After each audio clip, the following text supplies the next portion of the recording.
Yeah, so damage in this game, you deal more damage if you hit the side of a character or if you hit the back of a character. So we have Kuwabara facing away from Yusuke so that we can hit him in the back.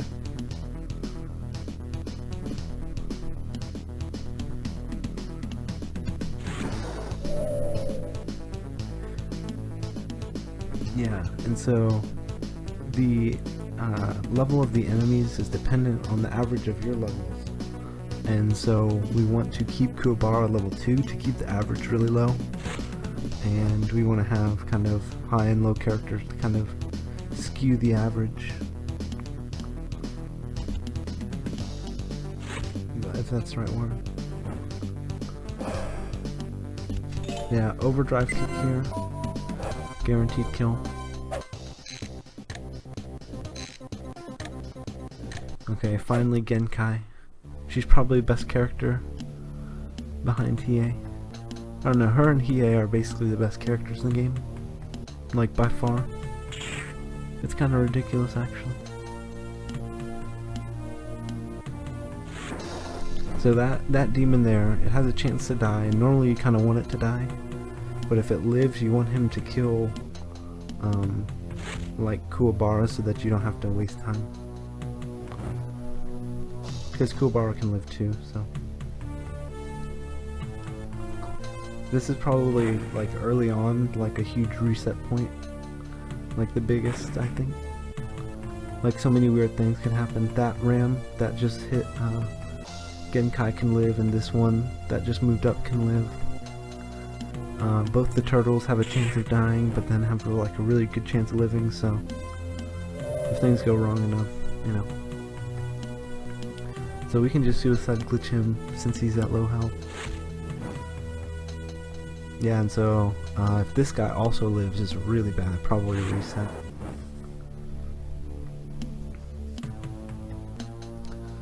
So we take care of everything. We need Kuwabara to have overdrive for the next fight, so we got that, which is really good. It's like it goes really nice if he has it by then.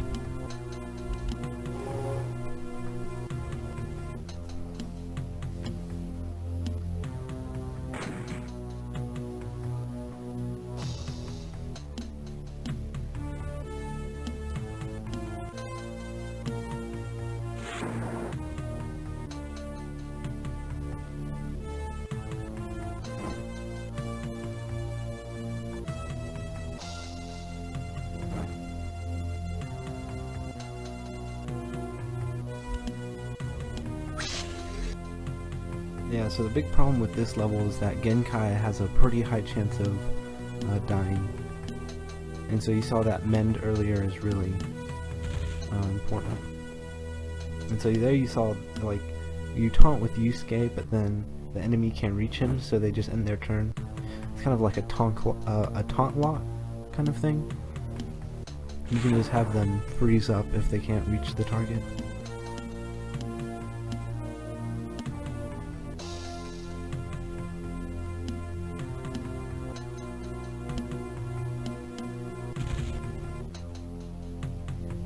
Yeah, so if she gets hit here, it's like reset for sure.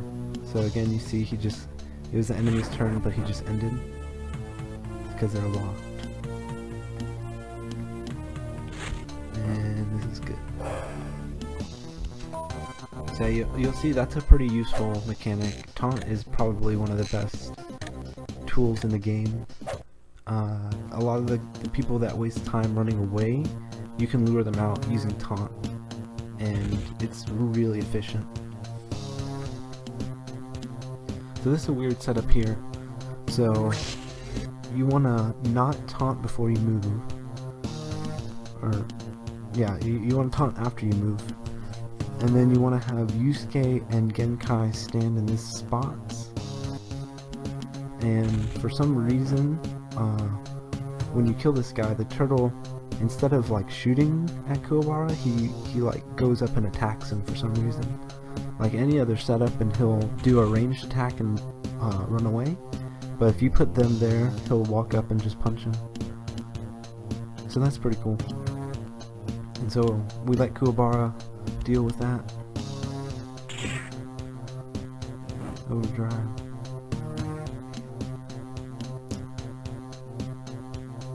So a pretty efficient way of dealing with that guy. He immediately just runs away.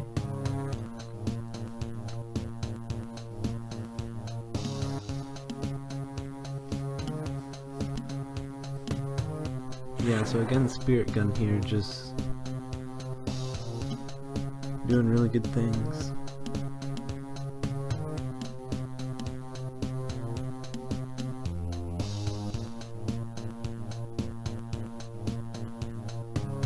There's actually a really high chance for that turtle to have died to that Spirit Gun, but it's okay. The damage range that you want to hit is when Genkai attacks this turtle right here. If he doesn't die, then he'll just run straight backwards, and it's real bad because then she's not in position to hit anyone else. Yeah, and so Yusuke just can shoot everything through the bushes here, or the flowers, I guess, some giant flowers.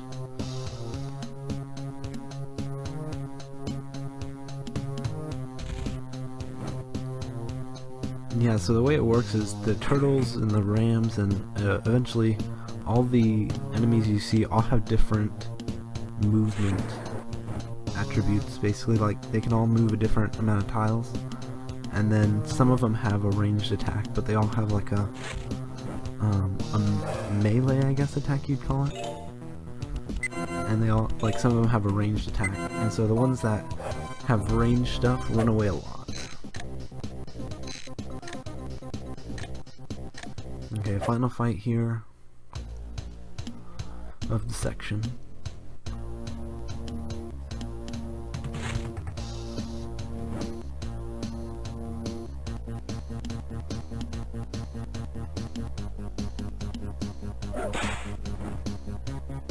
So here we're just going to have Kuwabara taunt, and we're going to have Genkai just push to the end because her movement stats are really good. So she's just going to be able to get to the end before everyone.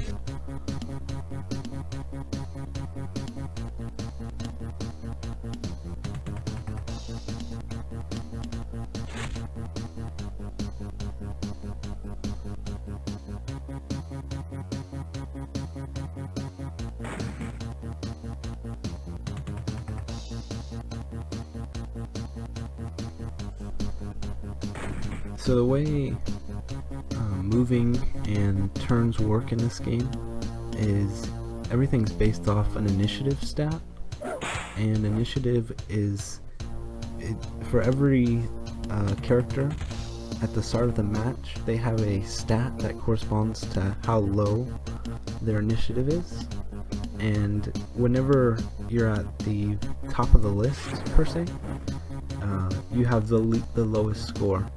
And so it works like the stronger attack you do, the more points you get added on to it. And so whenever you do a strong attack, you get put really far down the list. And so if you do a light attack, you kind of stay at the top of the list. And so this game uses initiative value to determine who goes next.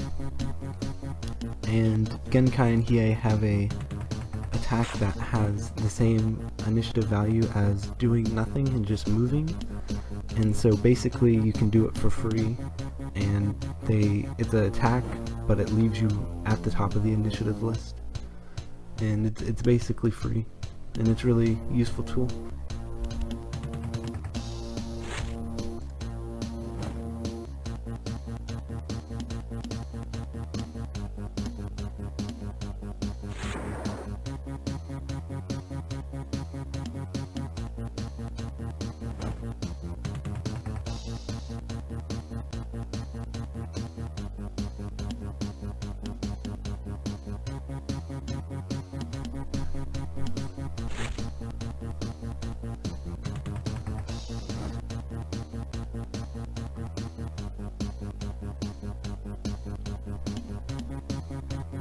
Okay, so same thing here. We want to keep Kurama at a low level, so we go ahead and kill him so he doesn't level up. Kurama can actually survive one fight and not level up, and we need that to be a fight in the second world, so he can be at full stats. And the way it works is if someone dies during a fight, then if you use them in the next fight, then they have half health, half spirit energy. And so the game wants you to sit the fighter out for a battle and then bring them back. And so normally it doesn't really matter because we want them at low health anyways, but we have a battle coming up where we want him at full health. Yeah, you see here we don't need all the characters, and so we leave Kurama out of this fight anyway.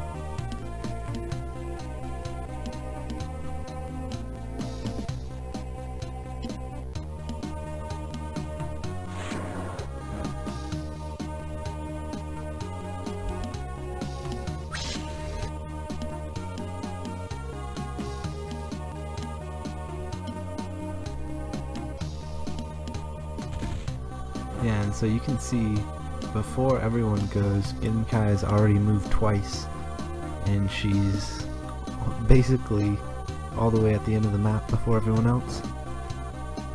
And so we see a lot of that. And so we'll have, you know, we'll kind of have the group split into two sometimes.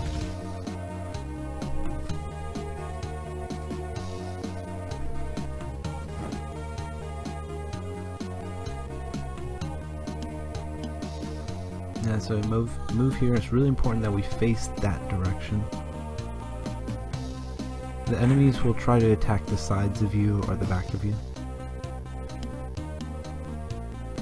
And there we do it so we can save ourselves on some damage. And most of the time it's to get an enemy to stand in a certain spot. This also works out because this allows us to attack his back. So Kuwabara did a good job. The demon that Hiei killed was really high health, so pretty good that we didn't have to deal with him. He wasn't attacking us.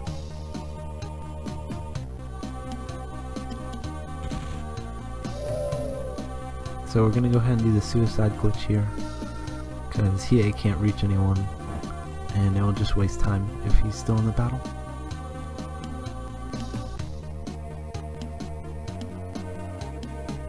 Yeah, this is a damage range, I think, but a pretty high chance of killing.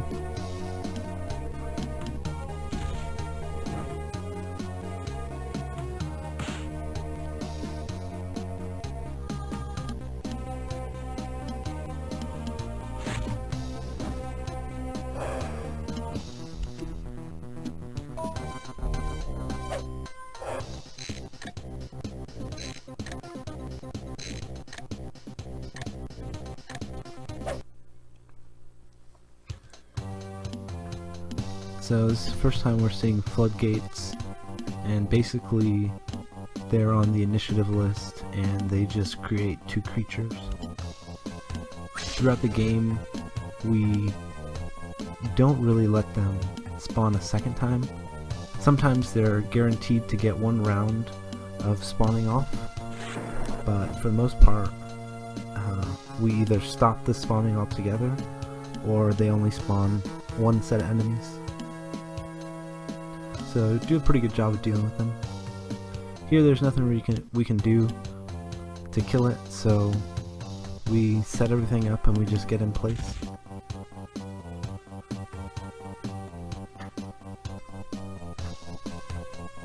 And you'll see this, I think maybe once per world from here on out. Except for maybe in the last world.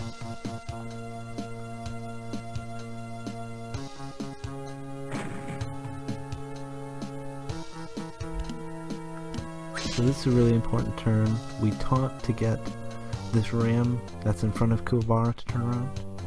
And then we move in this spot, and that lures the winged demon up there. And he's the biggest problem with this level. And it gets him in a really vulnerable spot. And so the winged demon is trouble because he can move like 6 or 7 spots. And so he can run away faster than anyone can move now. And it's pretty problematic, but we deal with him pretty well.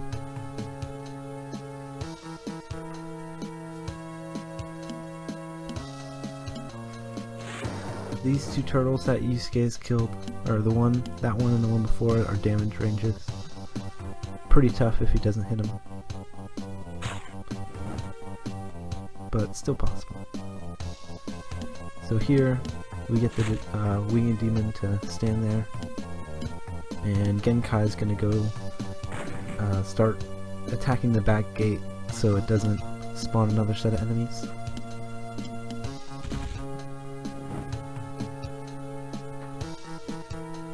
And again, she's just way farther than everyone.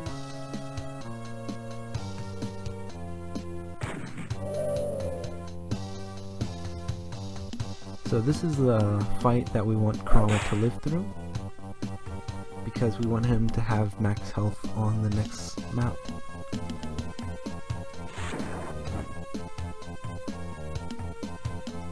And it just gives him just not enough experience to level, which is really good. Because if someone levels when they're not supposed to, it can throw off like the initiative list and the math and the damage ranges and stuff like that.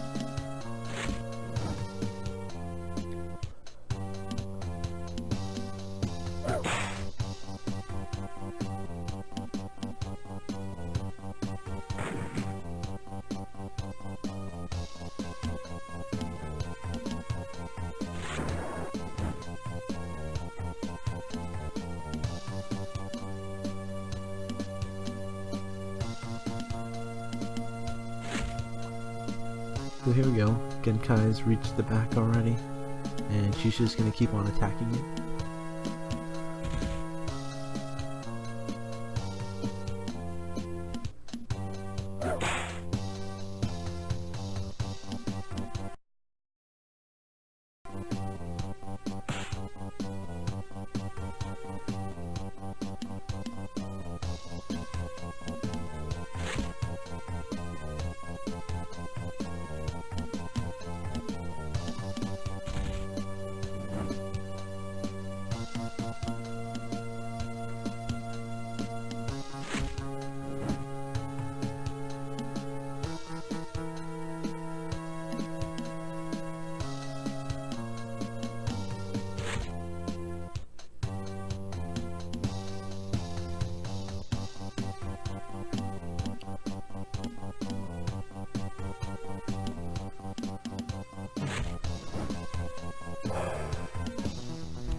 Yeah, so they're kind of annoying at the beginning, but we're able to deal with them really quickly later on in the run.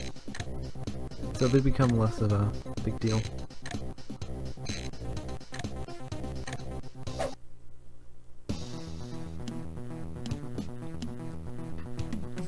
So Hiei gets probably the best move in the game here, with Darkness Sword, and it's a level that you learn really early on, and it does high damage, and it doesn't require a lot of spirit energy, so you can use it, I want to say later on, you can probably use it like 7 times or 8 times, and it's only 20 initiative, which compared to other things that are around that are really good. So at this part of the game, Darkness Sword just one-shots everything, typically.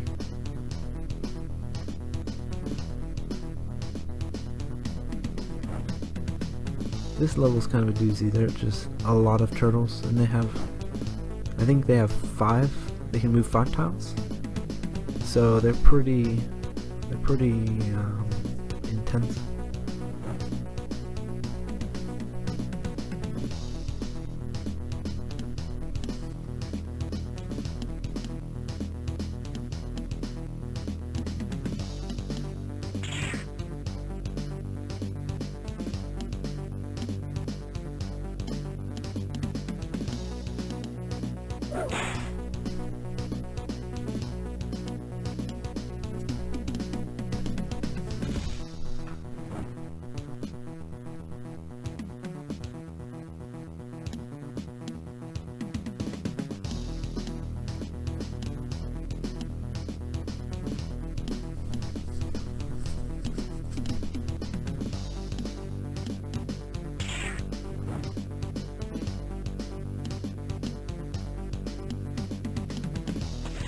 So Darkness Sword coming down.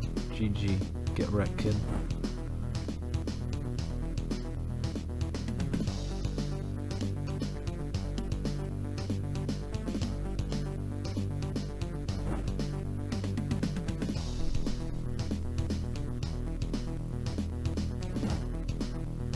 Pretty nice miss there.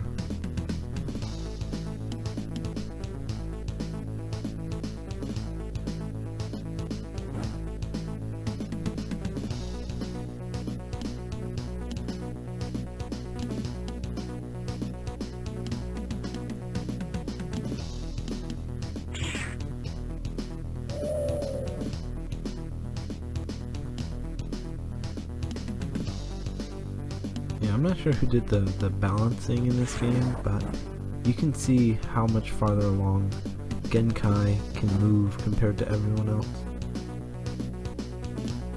And it's hard to just even access these guys on top of the cliff. Every time there's like an incline in height like that, it's -1, or it's like an extra movement cost. So it just takes a long time to even reach them.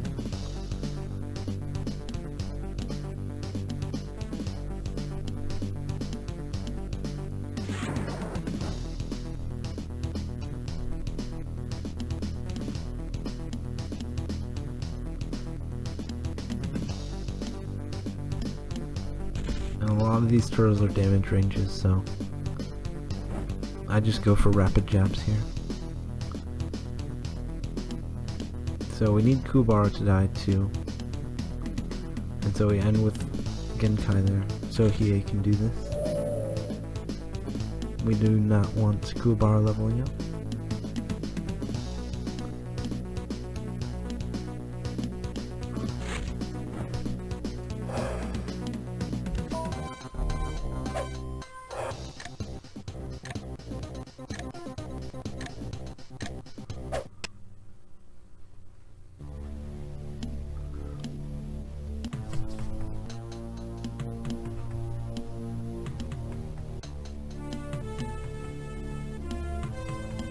So this level's pretty tough. We have 2 winged demons, or flying demons, I forget what they call them.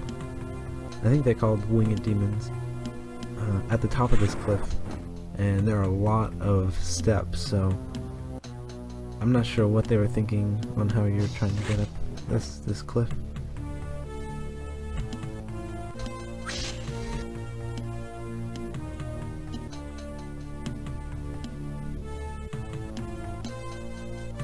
But basically we're gonna lure those winged demons down, because when it works the other way too. When you're on a incline, when you go down a step you get 1 more movement. So like when you're going up a step it's -1, and then when you're moving down you can get an extra tile. So they can move all over, and it's really bad.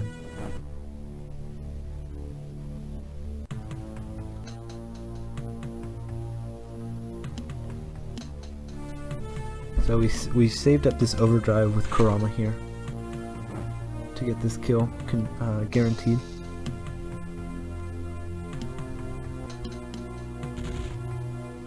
Yeah, we use rapid jabs, really important initiative stacking here. A lot of times trying to do things that adjust the order of turn in a specific way.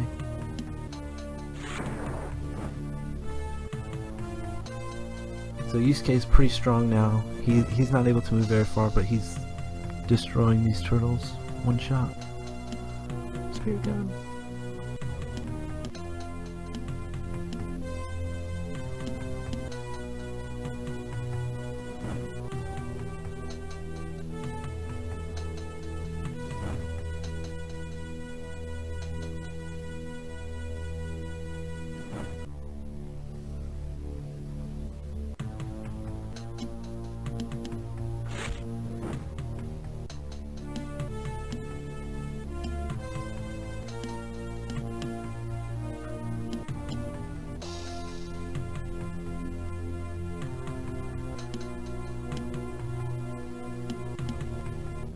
So this spot that Kurama's gonna move into is really important. That one specific tile is like really, it's at the range of the winged demons. It's like at the perfect spot.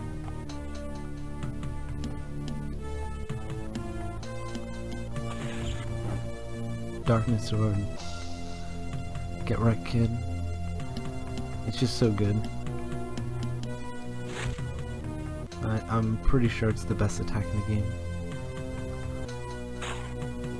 I don't know, Spirit Gun's pretty good. So that gets the winged demon there.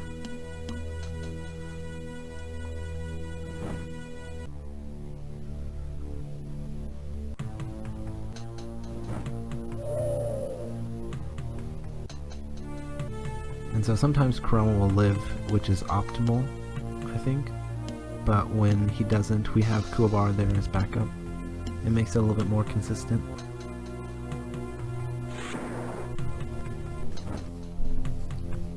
Using overdrive there to guarantee the kill. Also, since Kurama died, we need to use that exact same spot.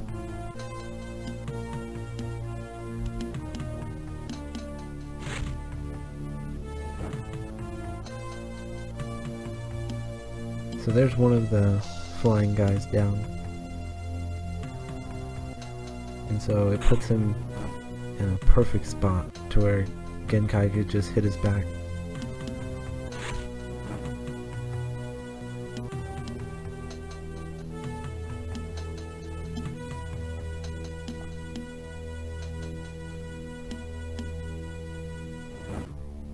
So we need to wait there with Yusuke so that Kuwabara can die.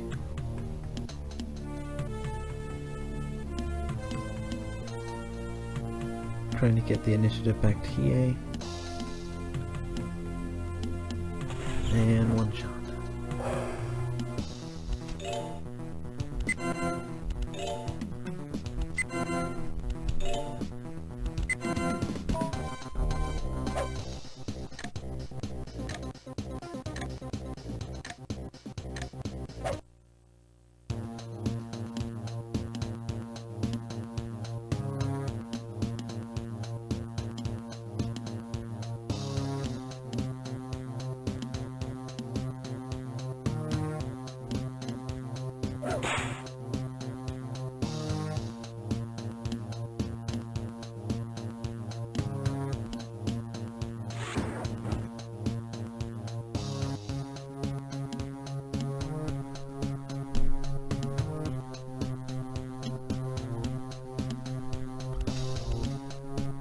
Spirit Gun double coming out for the first time here. Really good move.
So these demons both are damage ranges. If you're really lucky, they'll both die first hit. But they're pretty beefy.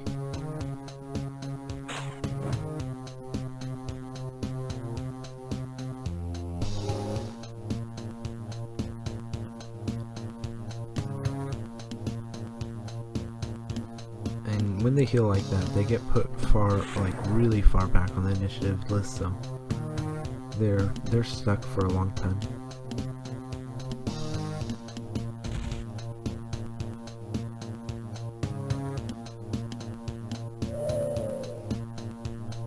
suicide glitch there. No big deal.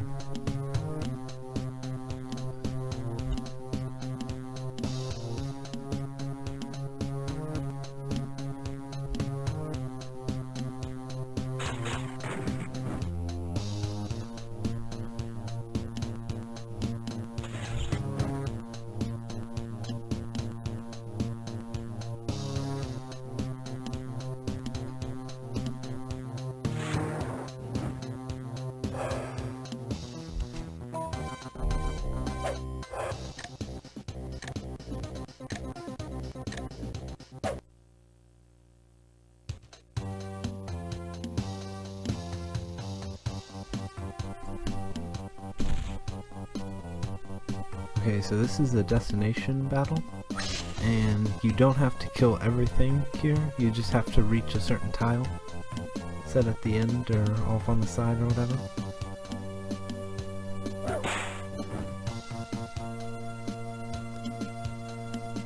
So you'll see here a little bit of like stalling, and also we have to get Yusuke's overdrive here before we can move on. So you'll see me attacking things with Yusuke, and then I'll suicide glitch him because that also adds one to the overdrive meter. Yeah, a lot of interesting properties on the suicide glitch, but it's really convenient that it helps build up the overdrive.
Genkai is getting bodied, so have to mend.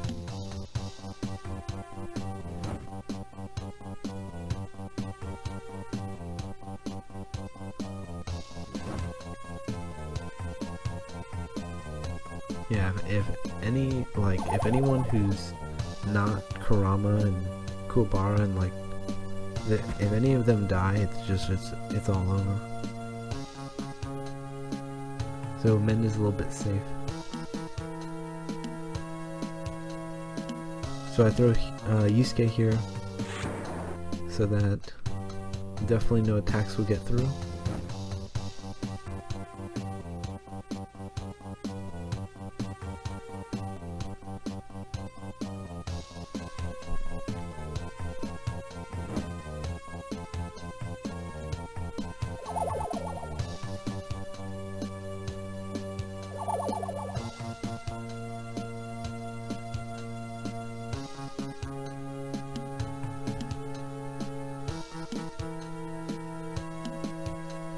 So this is pretty risky too. Yusuke at 16 health. We have to suicide glitch there to get overdrive to 10. And it's really risky because the suicide glitch can do 16 damage. But really lucky we got 10 there.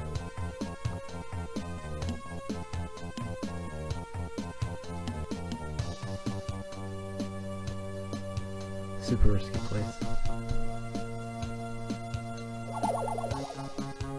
But we made it.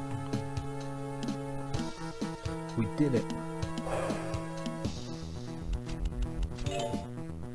So Hiei, who wasn't around, leveled up. Really nice.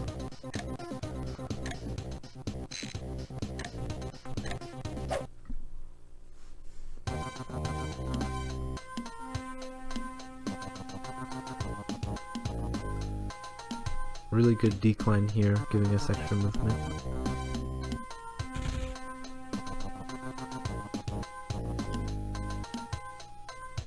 And they do a really good job of blocking you out right here. You see, they set up a line with those turtles and the rock to where you can't get past it. So we need overdrive here so that Hiei can go, like, use his maximum movement.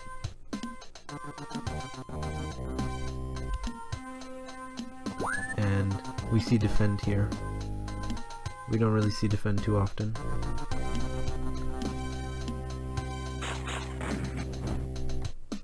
Definitely the least useful out of all the focus menu options.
Okay, so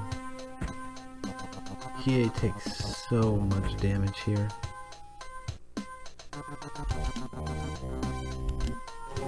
It's like it's kind of a problem with this level. I could sort of play it risky there and try to attack through it, but have to mend there, which loses some time.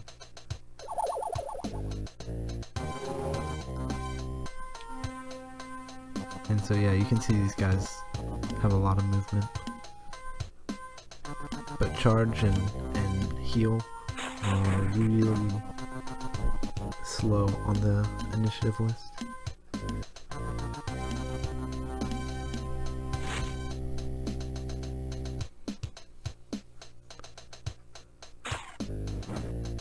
So this is pretty rough.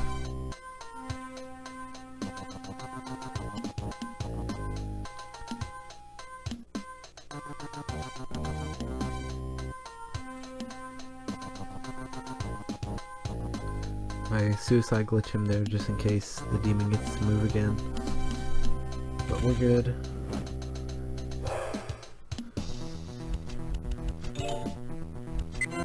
Yeah, pretty tough fight.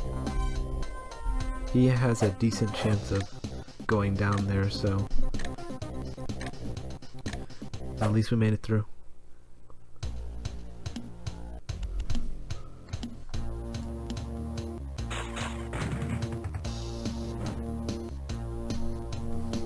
So first legit boss fight here, and it's pretty difficult because Chu is really good, and I'm just gonna use this word, he's a powerhouse. He's like an actual powerhouse. Zero is not really that good, but Chu at this point can one shot like everyone on the team with ease while drunk.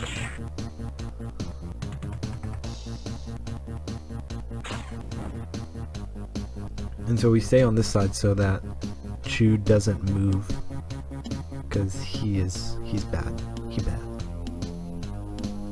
And just gonna deal with Zero.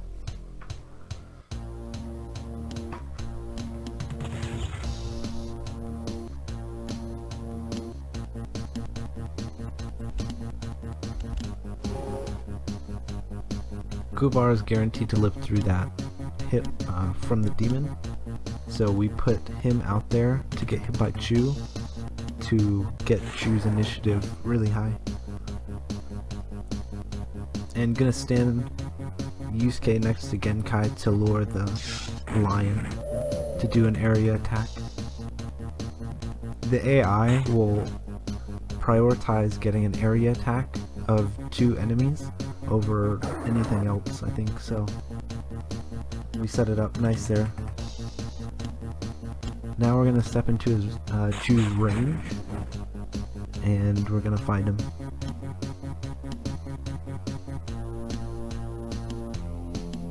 An initiative stack and order is really important here.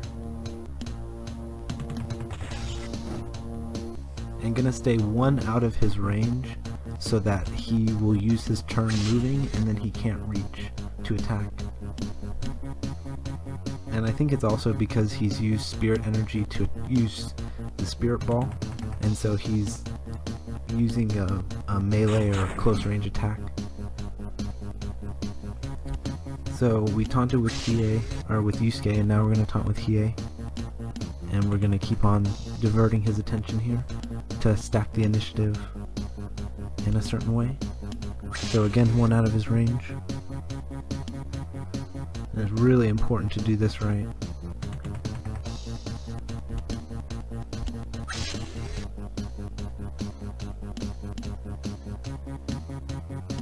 So if he hits anyone, it's just over for that person. Really good crit, really nice. That's what I'm talking about. That's why she's on team. So normally there we can get in with Hiei and attack with everyone, but nice crit. Actually there's 2 crits. There is, they call it a lethality when it turns red like that, and then there's the overdrive crit. So it's like there's 2 variations of the, like, doing double damage. So once you do the boss fight, you have a locked fight that becomes unlocked, and it's another boss fight. going against the rest of their team from the TV show.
So we're gonna set up in this neat little L formation here. And we're gonna end with everyone. Well, taunt first, but then end, so we can get everyone at the top of the initiative list. And since they've both gone now, we get to go with everyone. Set up a nice little spread, if you will.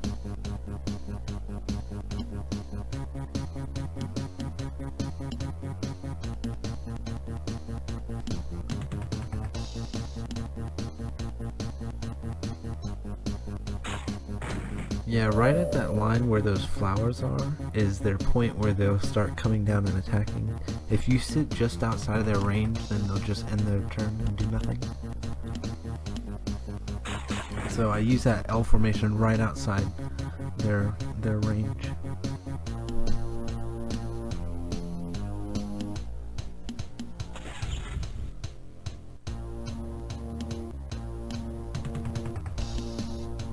So we're going to taunt with Yusuke, lure out a big attack here, and that's going to put him pretty far back on the initiative list. Rinku usually attacks there, so he was pretty interesting.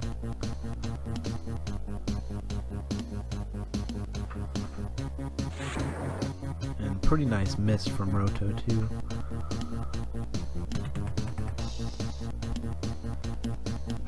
Since he healed, I have to go behind him. Usually we can just attack him from the front.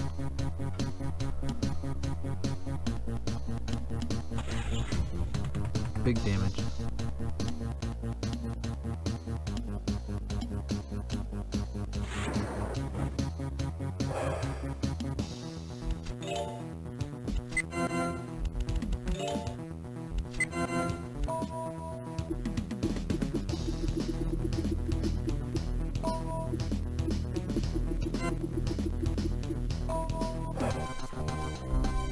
So we got Yukina now, proper waifu,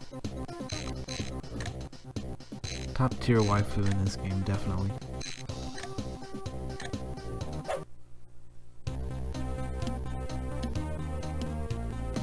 We only used her like twice, I think, though. She comes in handy a little bit, but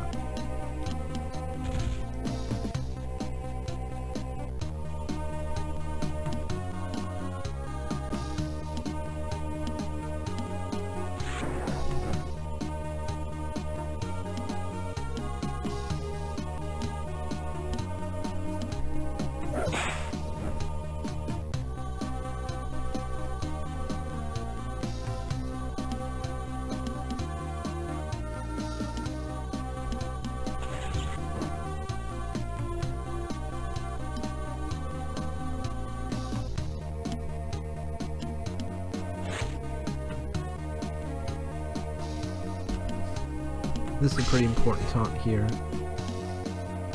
Stand in this spot, gets this demon in the corner.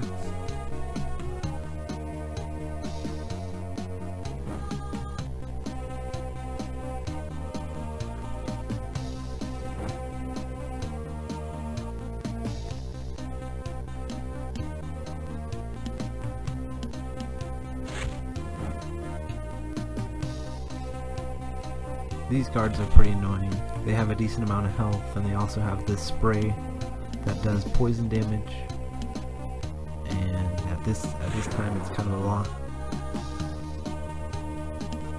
So Kurama trapping this guy, and now he can't move.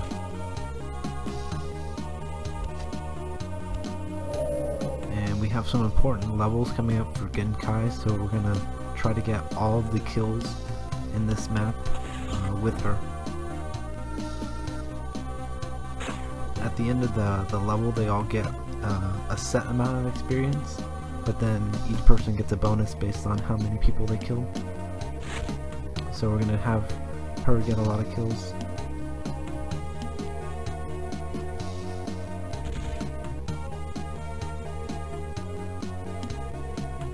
I actually really like this cave sort of design.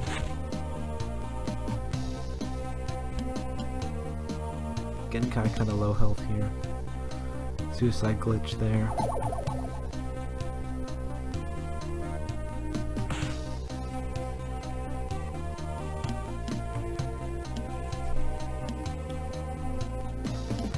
So your teammates count here as a kill for the experience at the end of the level, and so killing your teammate actually gives you more experience.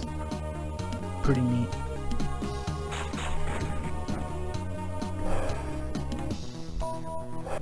So she gets the kills there, pretty good stuff. Sitting pretty right now.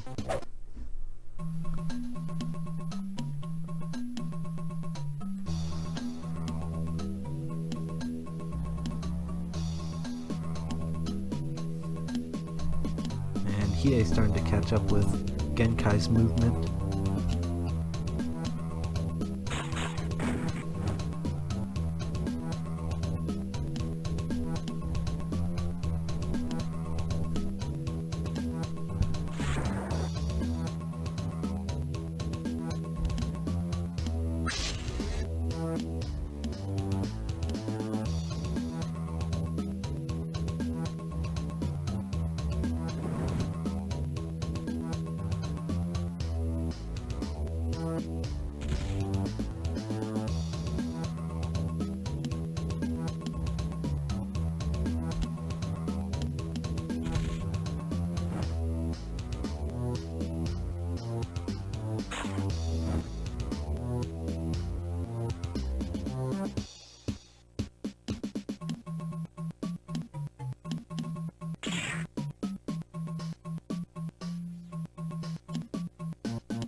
This gets set up pretty neat right here. A lot of damage coming out on this one turn. A lot of kills for Genkai, so a lot of experience. And you want to stand right there in front of those mushrooms. It leaves that guard in a good spot.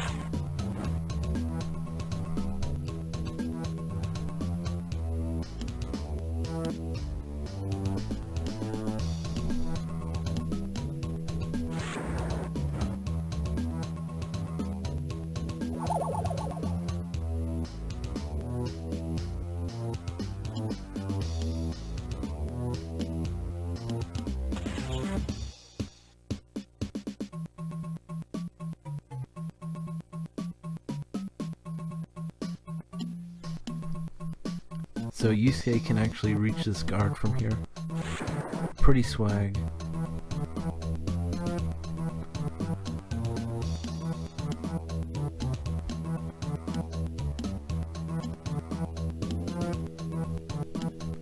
A little indecisive, no big deal.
Really important to take out the turtles here.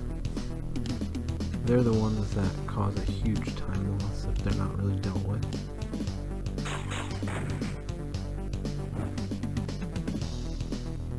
The flying guys can be kind of annoying too, but the turtle on the steps right there has a huge advantage in movement. So it's pretty tough.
Shotgun being able to hit on the cliffs there. Pretty interesting property.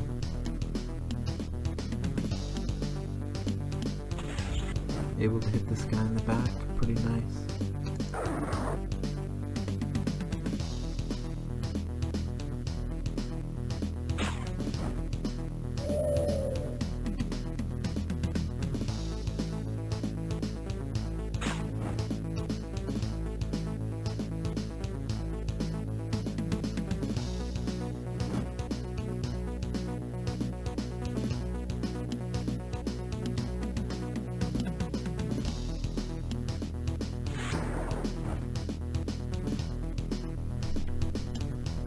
So this is kind of a weird overdrive, but this turtle is really troublesome, and there's no good way to kill him. So overdrive there is not bad.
So we need to equip an item here. No big deal, just dealing with inconsistent levels. And we need the spirit potion because it gets a little long, and when battles get long, people just run out of spirit energy and then they can't do anything. So pretty nice to have on this fight. Oh.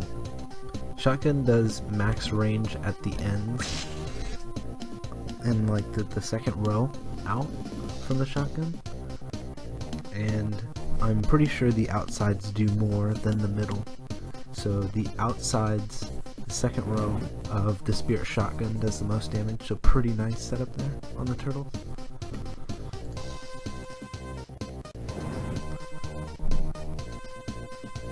So this is pretty nice here.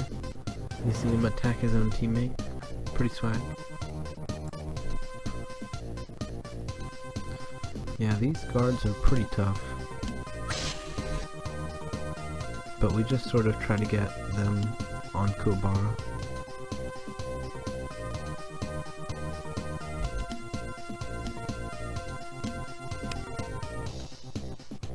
We need overdrive here.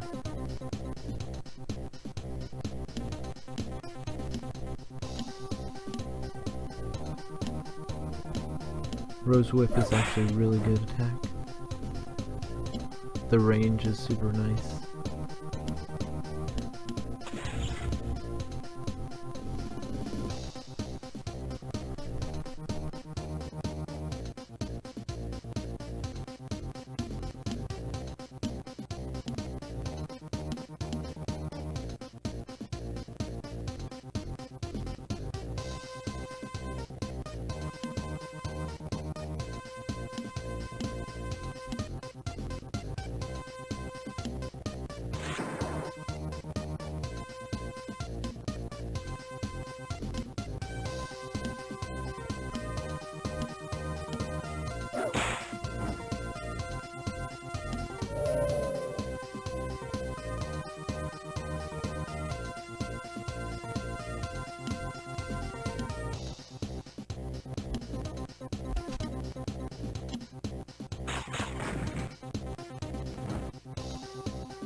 These last two guys can be kind of a pain. If they heal, it gets real bad. As you can see, he's all the way on the other side of the gap, and yeah, if we have to go beat him down, it takes forever.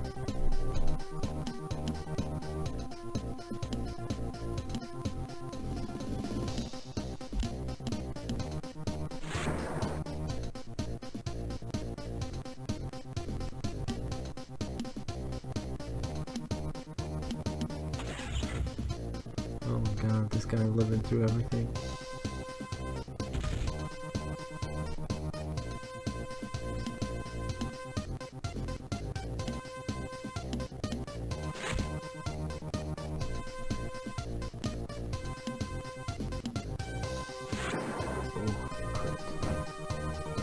Yeah, definitely do it.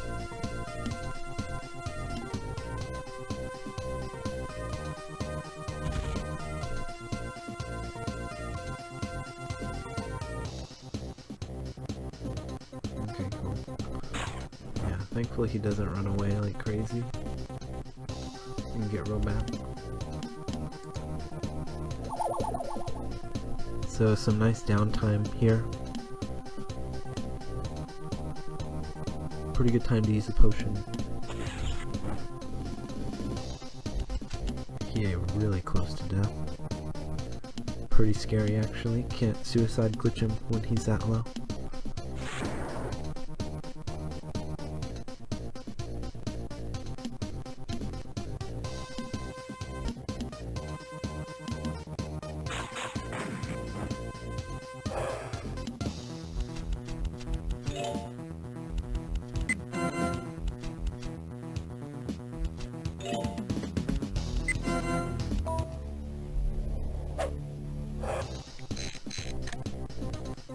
So, a little boss rush kind of coming up here. They're kind of like mini bosses, but they do a lot of damage, so I like to call it a boss rush.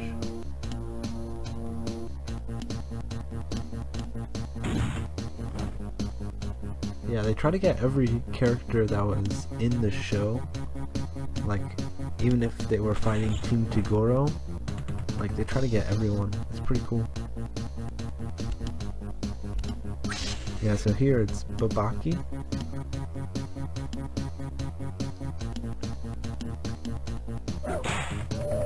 And he's pretty beast. He does a lot of damage.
So we need a taunt here for later to set up the taunt lock.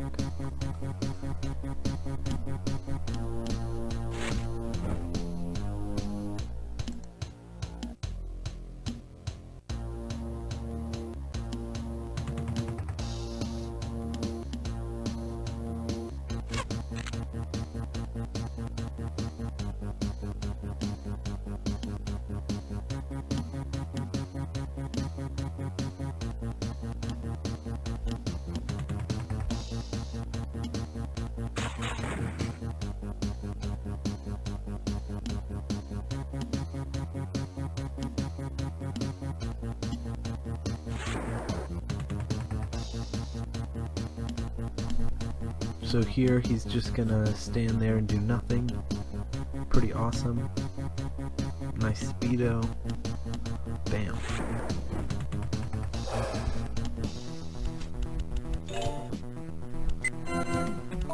Yusuke getting spirit shotgun.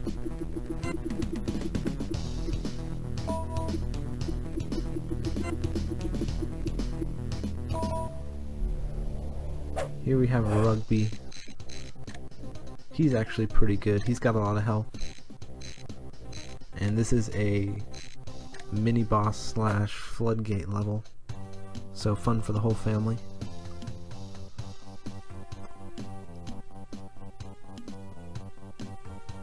Here we're gonna get this free attack. But mostly we just take it chill so we can get Genkai in a certain spot to hit the floodgate. So we're gonna overdrive here.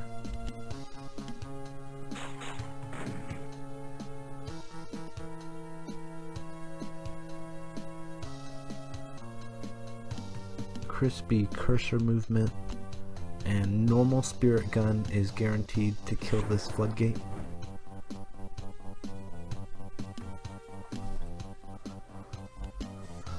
Also, when there's a level difference like this, the computer starts to prioritize attacking the enemies, or people on my team that they can kill in one shot.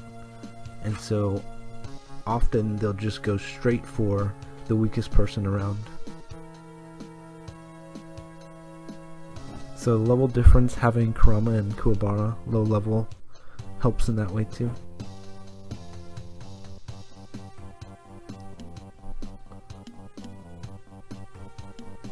And Kuwabara is still relevant, dealing good damage.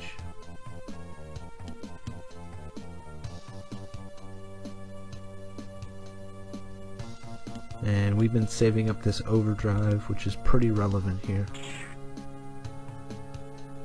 So even though he's a level 2, he's still putting in a lot of work. And his low hit earlier allows that to kill.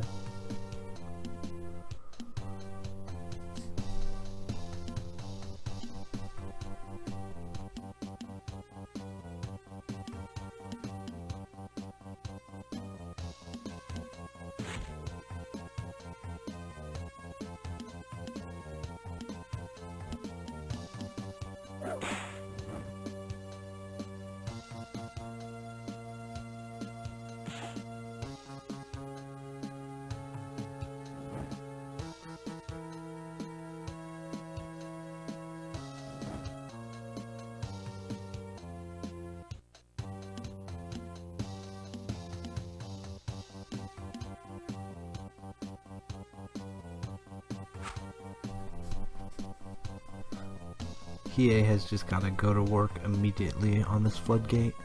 It has a pretty short timer, and if things don't go right here, there's a big chance that it will summon a second round.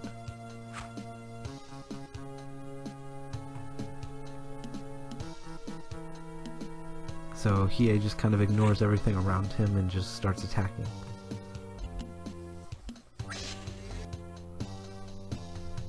Yusuke's gonna taunt to keep Rugby from attacking Hiei because he does a lot of damage. We're gonna go ahead and deal with these two guys.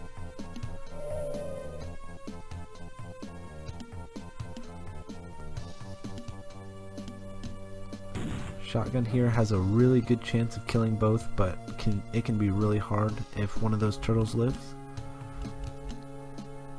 So we overdrive here.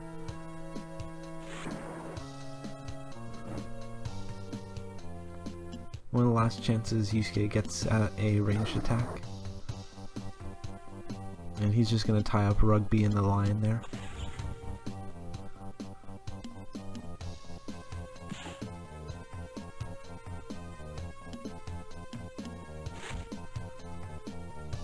Spirit kicks to the face.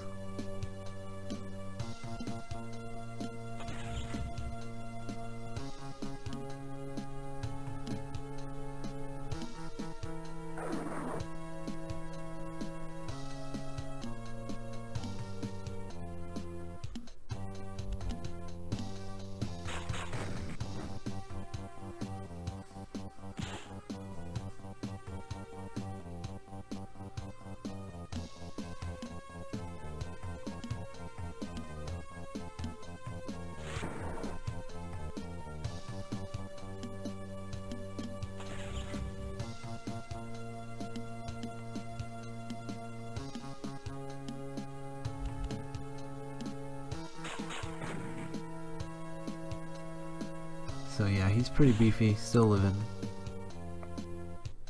Yusuke, 15 health. Jeez. Pretty close.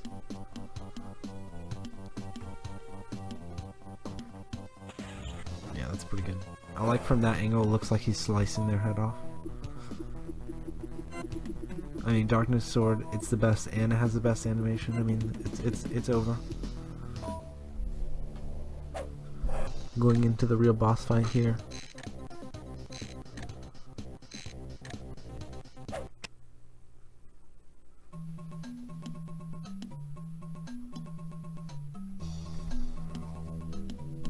So gonna stay on this lower side here to deal with the ginger on the bottom side here. And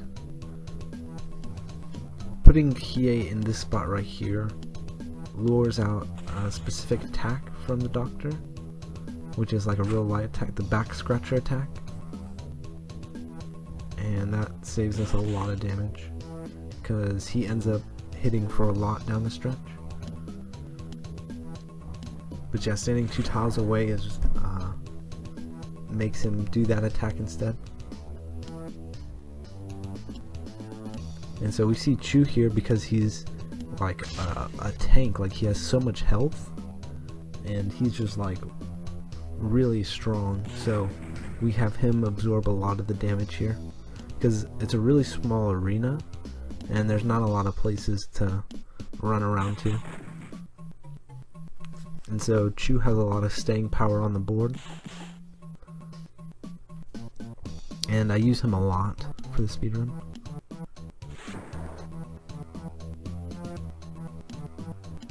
And especially when there's specific enemies and they only appear in the 6th world that aren't level, like average level dependent, and they have set stats, and we use Chu there too, because having lower level people in the party doesn't help as much. So he's helpful there too. And Genkai took a really big hit from the Doctor, but enough to survive a tick of that heavy poison damage. And I have been crit here before, so the enemies can crit you, and I've died there and it's been tough. But it's pretty low chance. But you'll see it a couple times, the enemy crits me. It's just bound to happen. So there, Chu taking all the damage for us, and that attack that he used puts him really far back on the initiative list, and we're just able to go off on him here. And Genkai at 3 here, and can't survive another tick, so we have to kill him quick.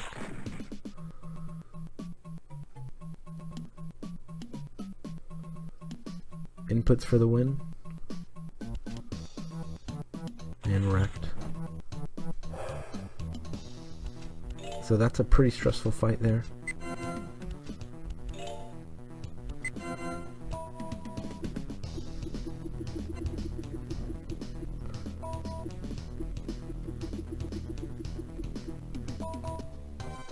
Re-entering to save a little bit of time.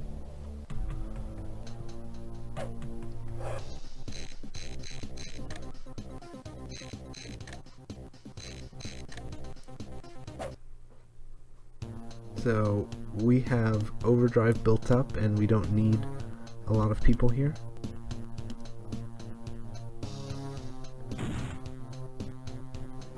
OV shotgun's gonna take care of everyone. And Hiei's just gonna throw himself out there to lure everyone.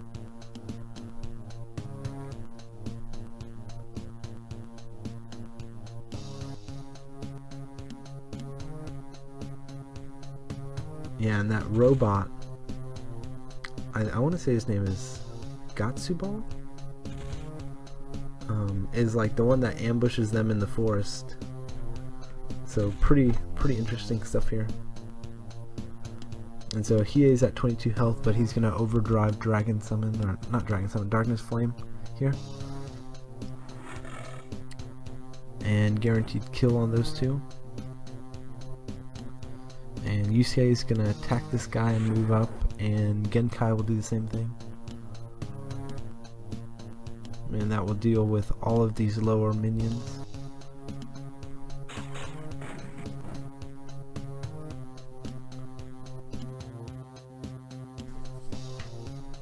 Now we're gonna move to this choke point up here, and gonna try to move my way into the spot and not allow them to move through it. Wow, nice shot. Sideways, pretty interesting there. Really nice animation work.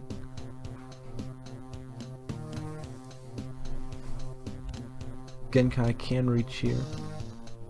So good.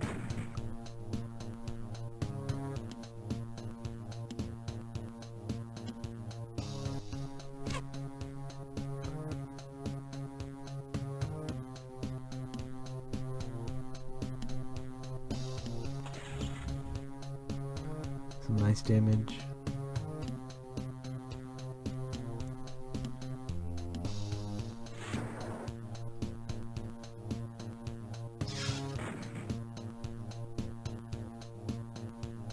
So now we're going to close up this choke point, and they won't be able to reach Yusuke.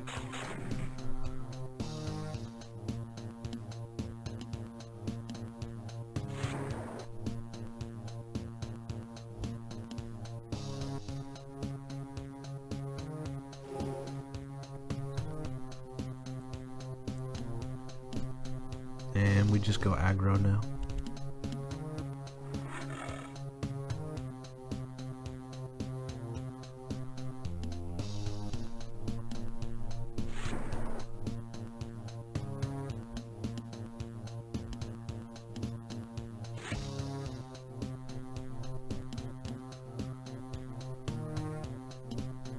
So locking Gatsubol down, pretty nice.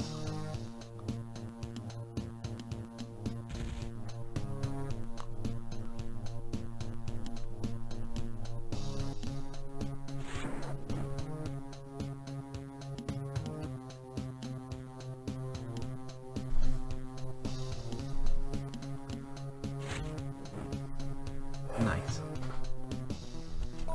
And so now we get Rinku.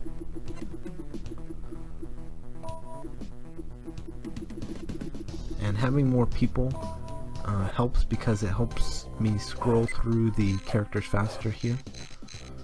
Because if there's more, then it's less time to go from each character.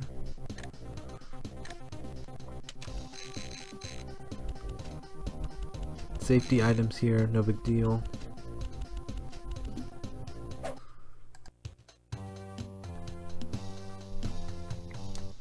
So another floodgate level here. They are too far to reach, and they are barely out of reach if we are in the next movement stage, so it's pretty tough, and we just have to deal with the enemies they spawn. But here we have a really nice setup.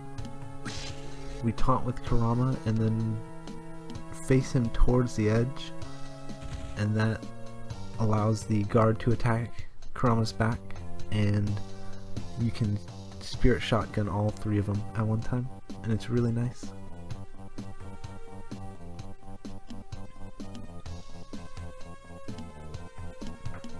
So letting the floodgates spawn and then shotgunning the group.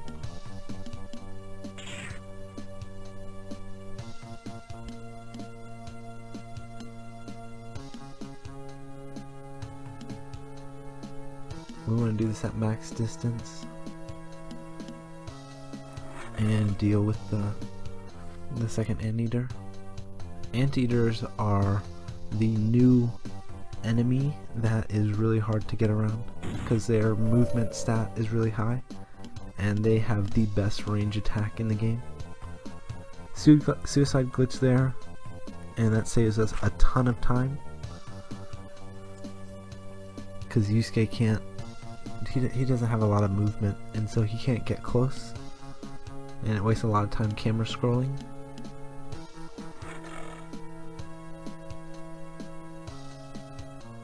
But anteaters are going to be pretty annoying.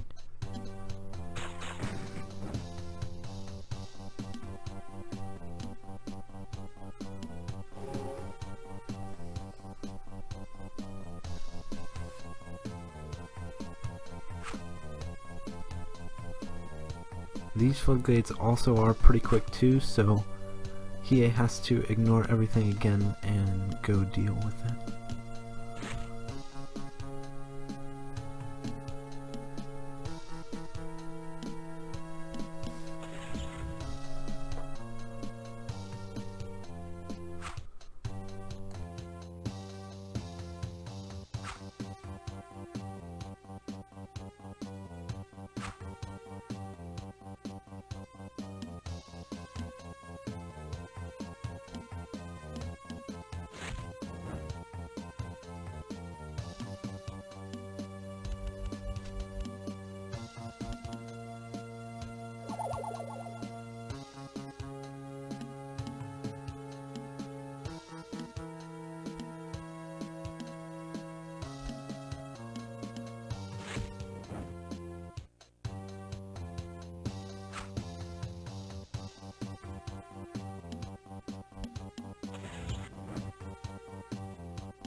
super easy level right here. This is a pursuit type level, and it is my favorite type of level. That turtle guy has a message and is trying to reach a destination. And luckily an overdrive spirit gun double kills him every single time. So really quick battle. And we need Yusuke to level up here. So I go back in and I use Genkai because she's required. And I use Rinku and Yukina because they have low levels, and the turtle's level is dependent on the average, and so that allows me to use characters I don't want leveling up or gaining experience, and get Yusuke's extra movement. And that's just a backup strat I had to come up with, because sometimes he'll level up on that previous stage, but if not, you just run through the level again, slightly different lineup.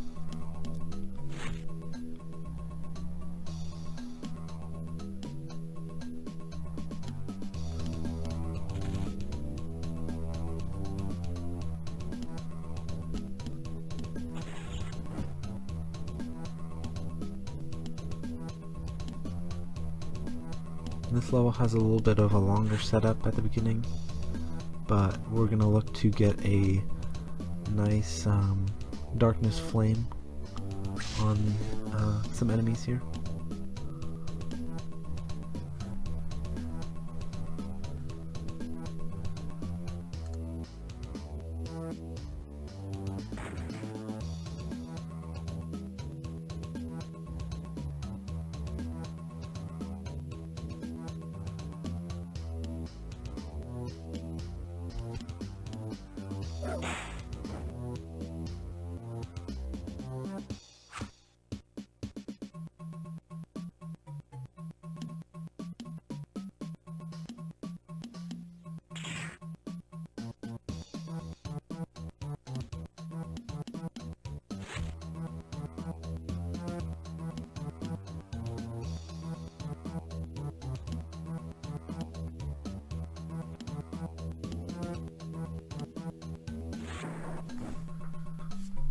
So here we go, pretty nice setup, overdrive.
Pretty weird miss there.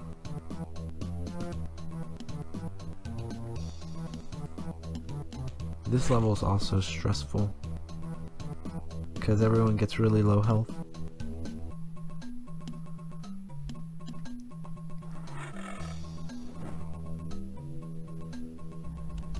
So this is a little weird because Kuwabara is supposed to be lower health.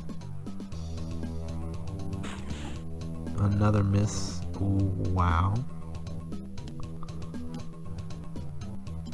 And we need Kuwabara to die so he doesn't level up. So normally we could just suicide glitch him here, but we have to wait now.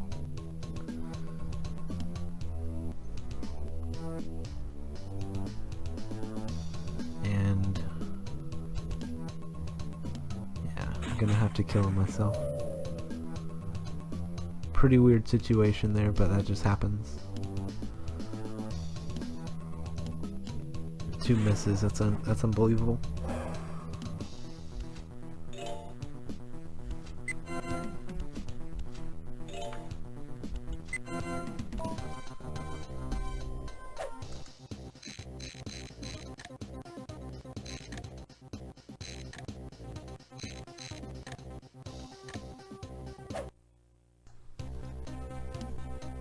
So Hiei is going first now. And we're going to use a big attack to restack the initiative and get Genkai in the front. And going to set up a pretty nice shotgun up here.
Okay, pretty cool. Nice OV shotgun here. You're just gonna kill everything. No big deal.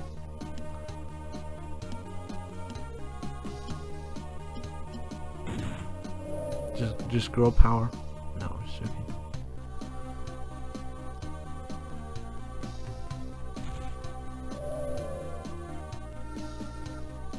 And yeah, Hiei's just gonna destroy this guy. Ooh, tough heal. Healing's always bad when you see an enemy heal. It's never like in the route that an enemy heals. It's always bad.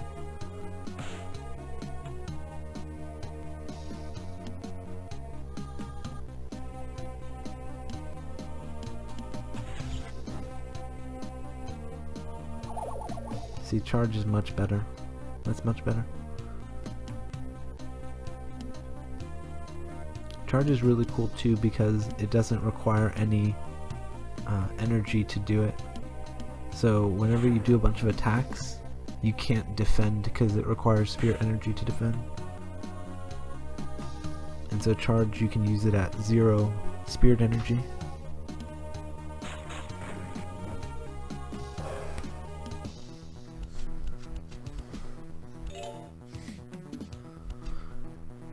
Checking the notes here, and we're good.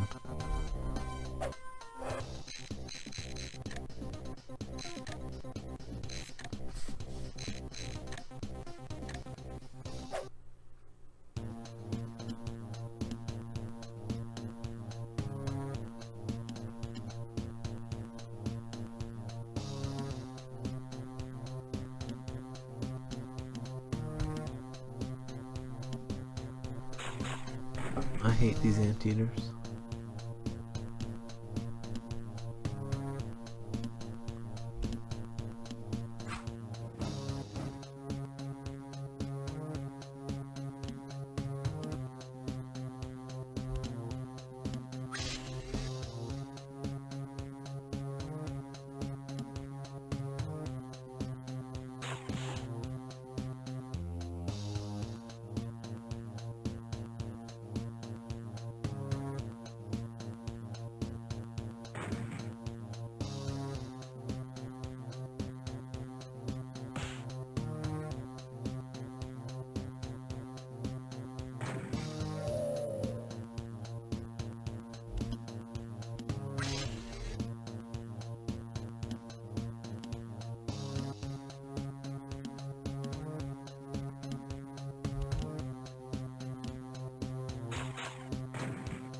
Oh, that crit, wow. Nice crit. Swag.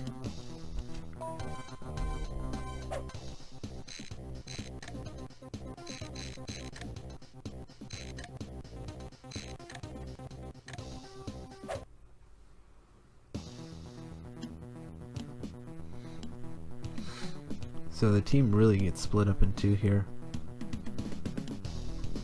And this was a pretty difficult level to round.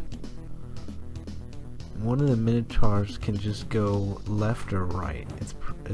And I'm not sure what affects it. But there are some things that are truly random about their movement.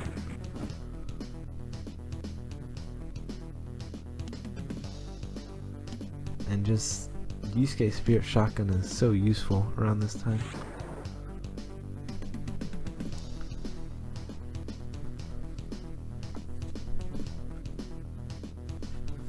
Yeah, Yusuke Spirit Shotgun and Genkai's Spirit Double Gun come out so much. And Darkness Sword all the time.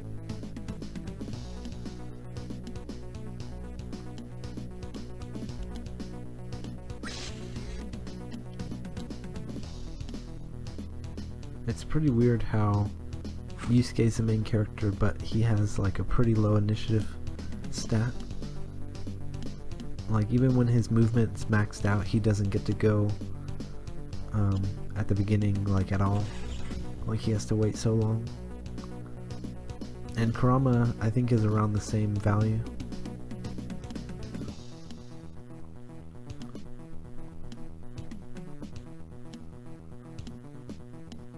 I thought about going for the shotgun there.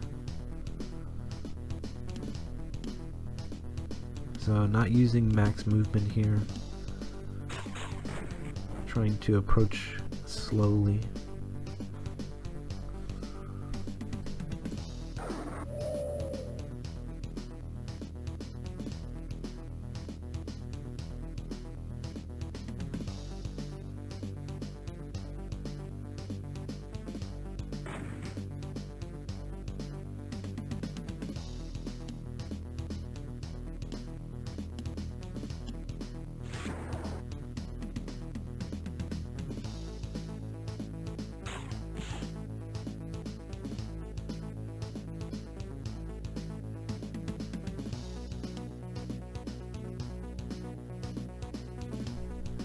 So set up this Darkness Flame pretty nicely using the OV.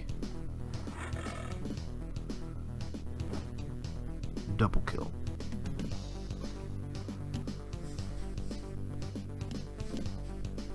And it's really important to watch your health. And a heal there is pretty bad.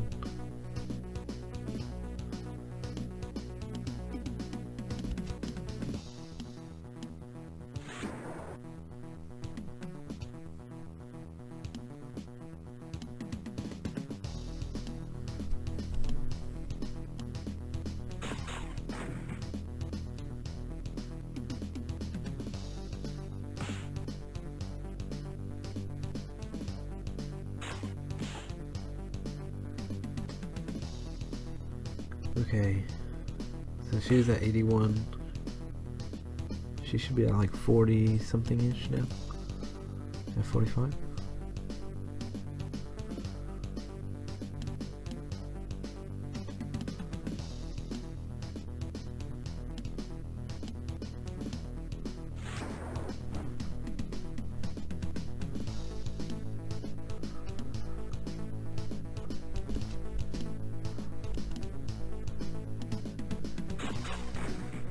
Get this max damage here. Nice miss.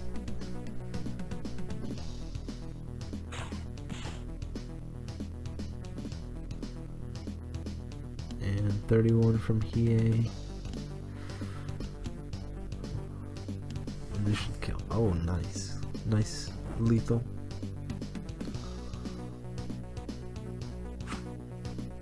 The back hits are real. The line beats.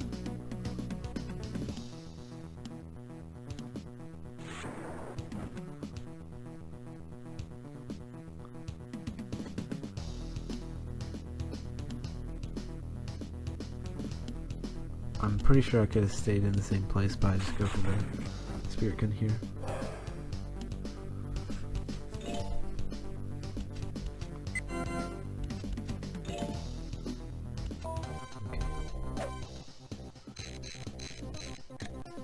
Yeah, towards the last, or I guess the end of the speedrun, there's a lot of level ups where we can't increase a stat.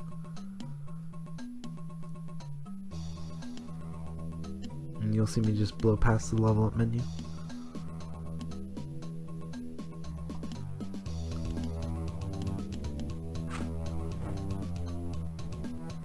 And gonna do some spirit shotgun things here with the team. And hit them with, wait for it, another one. Sorry, I'm sorry.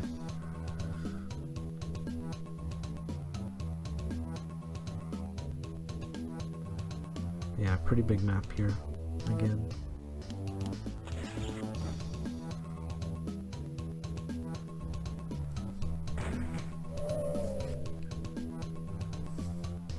And Yusuke really can't make it that far, and can't influence the board a whole lot, so I leave him at the start, and he can reach everything and attack.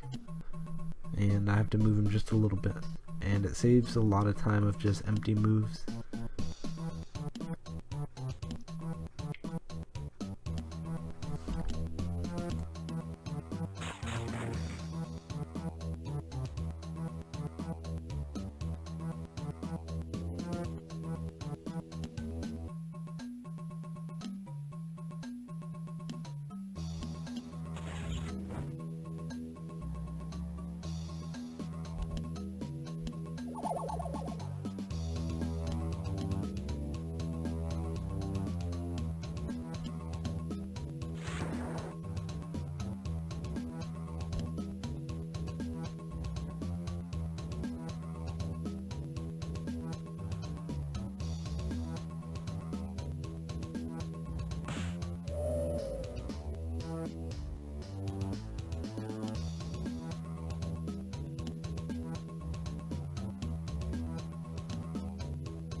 I'm gonna set up a taunt setup here,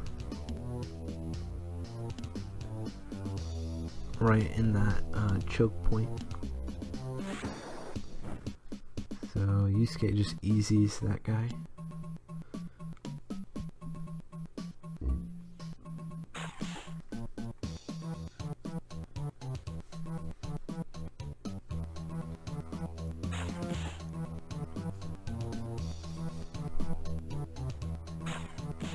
And also luring that anteater kind of takes off some pressure here.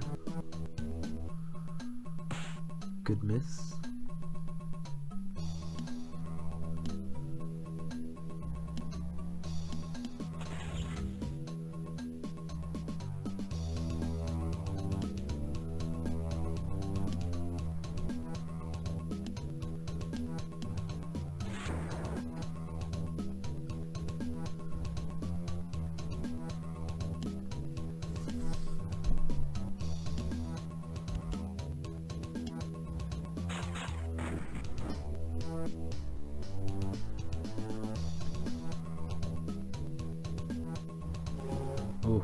Heal.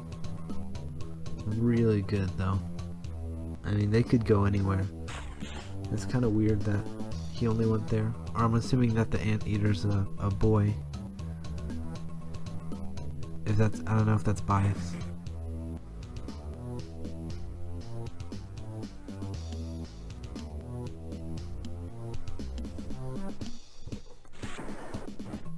So Yusuke all by himself.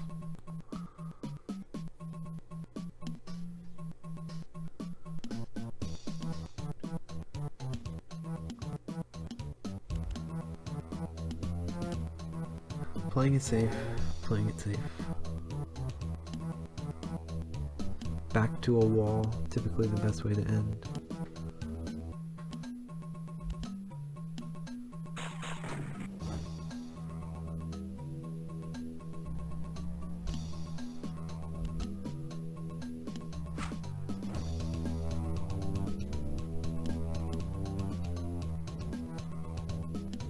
Suicide glitch.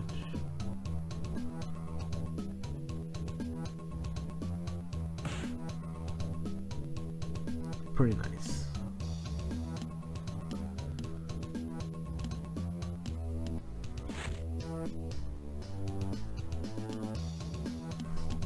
Okay, that was rough, but we are in there.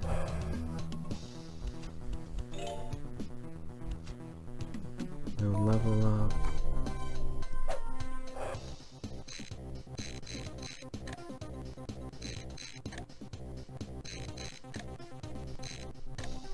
Okay. Chu is back. And this one's pretty neat. We do a little bit of hit and run type strategy here.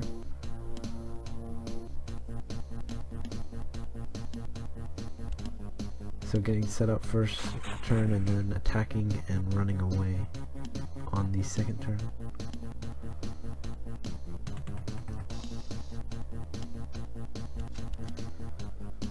So some good damage.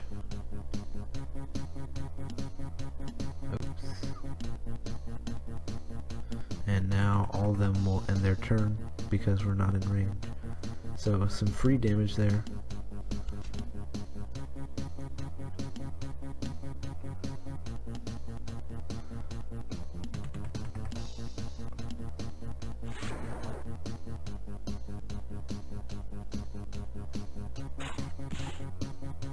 Cool miss. Alright. And here he is. There's that mohawk. So he'll just attack Yusuke here. Nice miss. I'm not sure why he always goes for that if it's just a setup.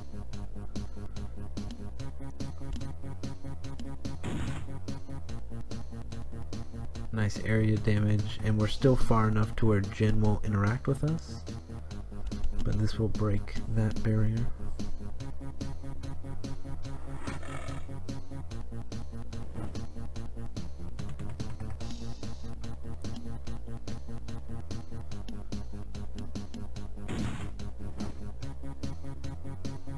Yeah, and Risho, I want to say that guy's name is really, really strong. Just lots of health. And Jin's coming through. You can get critted there. I haven't been critted there yet, but it can happen. So taunt to get his attention off Hiei, but it shouldn't be relevant because he should die. But on the off chance that Jin lives, he will attack probably the weakest person, and that will help. But when he uses that move, it puts him so far back.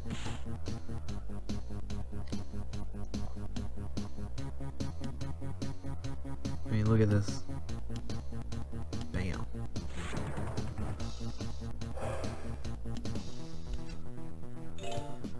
Everyone levels up.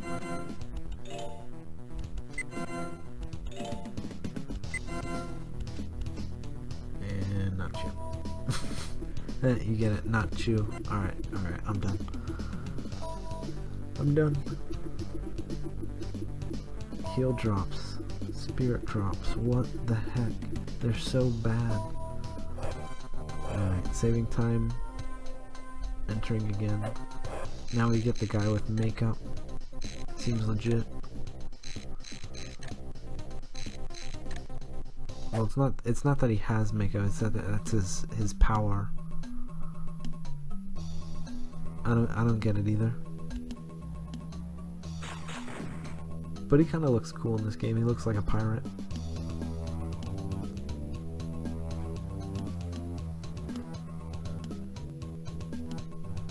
Pretty nice little map here though.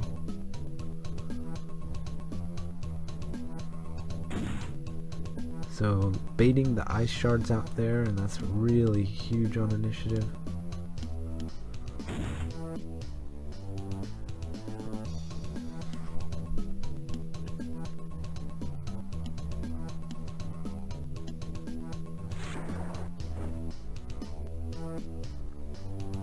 So Gamma is no more. Makeup guy.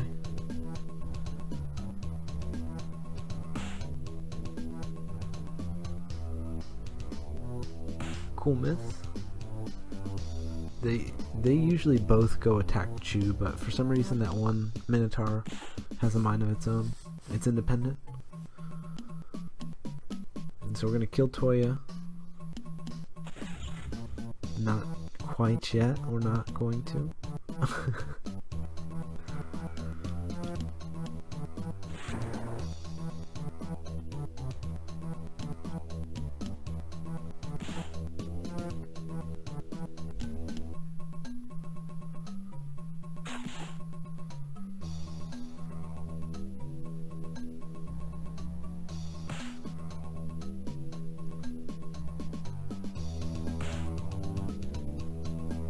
Goodness, this guy lives through everything.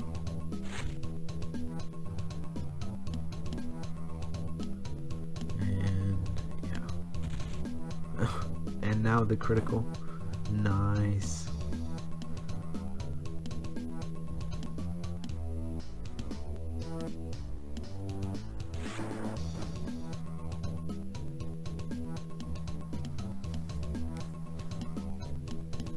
There's that mohawk.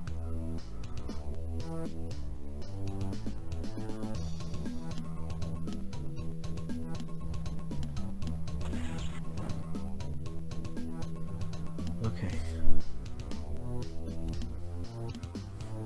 Oh.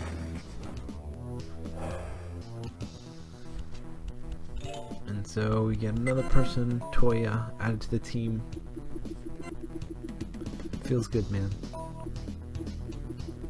Although I want to say Toya is the one person we don't use at all.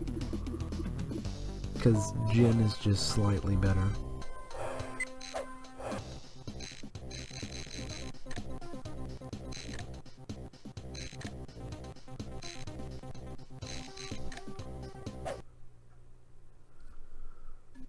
So we use Yukina here to help the average level go down. And in this one we can get behind the turtle and attack him again. And that saves us using an overdrive here.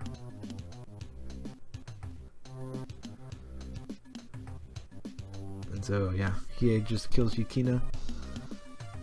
And then Genkai, guaranteed kill. Easy peasy. So right here we have to use Yukina, and you'll see, okay, there's 5 characters right there, right? There's 5 characters loaded, and the 5th one just gets cut off, or just, it gets sent into the Shadow Realm or something, just, apparently they forgot to make a spawn point or something, but yeah, just an oversight there. Not checking this level. So we only have 4 characters, and since that character that is in the Shadow Realm like didn't die or anything, it's considered to be alive at the end level and will gain experience. And so we can't have Kurama in the battle, and instead we use Yukina because she's the 2nd lowest level behind him.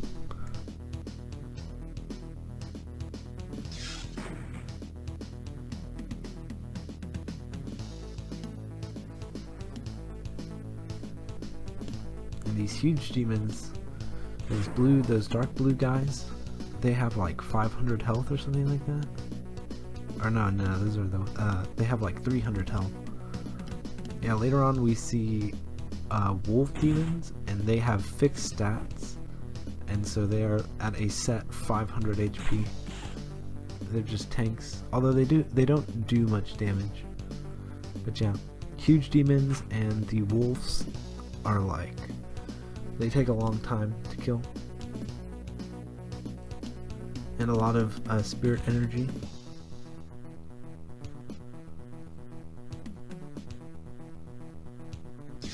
Oh my god, the crits on my back.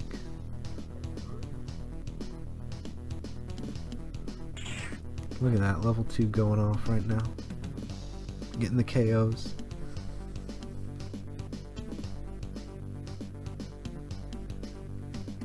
Yeah, typically I'm trying to deal with the anteaters and the annoying enemies, and getting the enemies that are really fast to kill, and then leaving these larger guys for the end, and just ganging up on them at once.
So this is a time floodgate level here, and you have to hit 2 switches in order to stop the floodgates from spawning. And once you're on the switches, you have to be there for, as you can see, the timer above 50, I don't want to say turns, but it's like 50 initiative points, if you will. And you'll see we are able to do some things that can manipulate that time. And so while these switches are unpressed, they will spawn enemies. And even with max movement, if we allocated our points differently and got max movement here, you still can't hit the this back second switch. So these floodgates are guaranteed 1 round of spawning before we can move into position.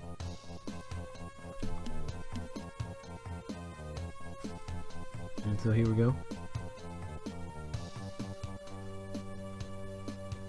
And those red spots are the spots we need to stand on. But regardless, we have to kill everything on the level. Even when the timer hits 0, we have to kill every enemy still.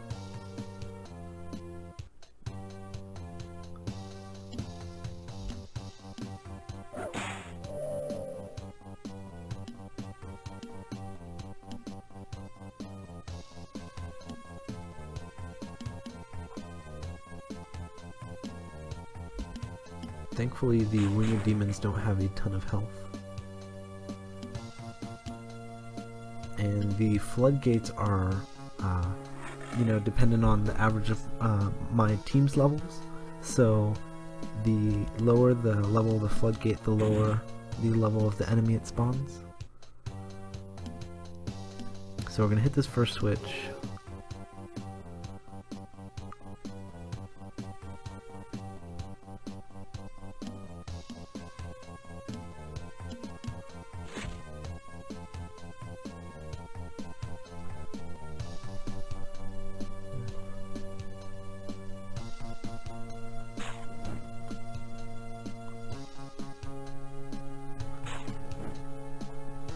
And these guys are going to line up for us, and Genkai is going to hit the second switch, and the timer's going to start, as you can see.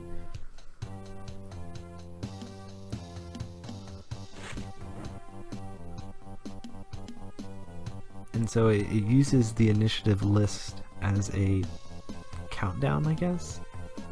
So it's not turns, it's like points.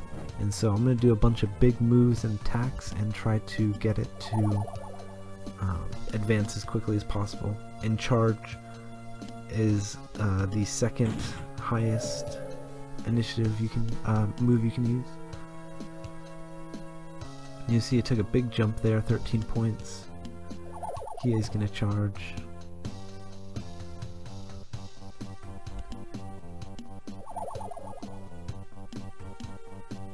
And finally, boom.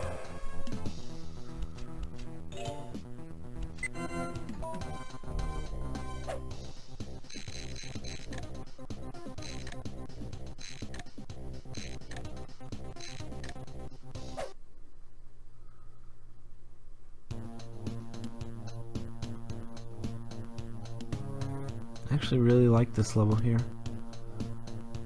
It's kind of uniquely made.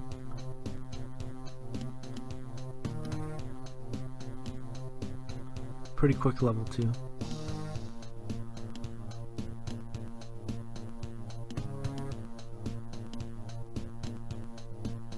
Yeah, I mean Genkai and Hiei just able to move around like on the entire map before anyone else has a chance to go. Pretty broken.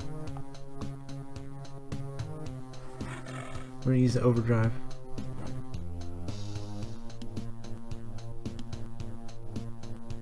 And so now, like, Yusuke's just now moving, and he's around the same level.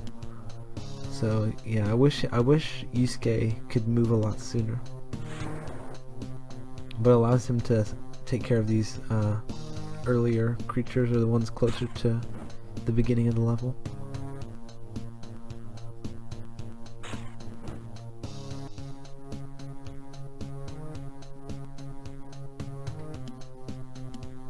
Yo, Kurama the real MVP, having to kill Kuwabara so many times.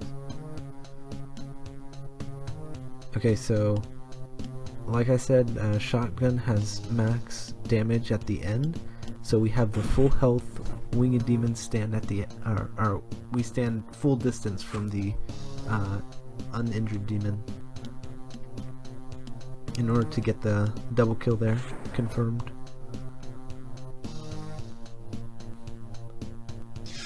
Yeah, pretty cool mechanics on the way. The spirit shotgun deals damage. They made it really unique.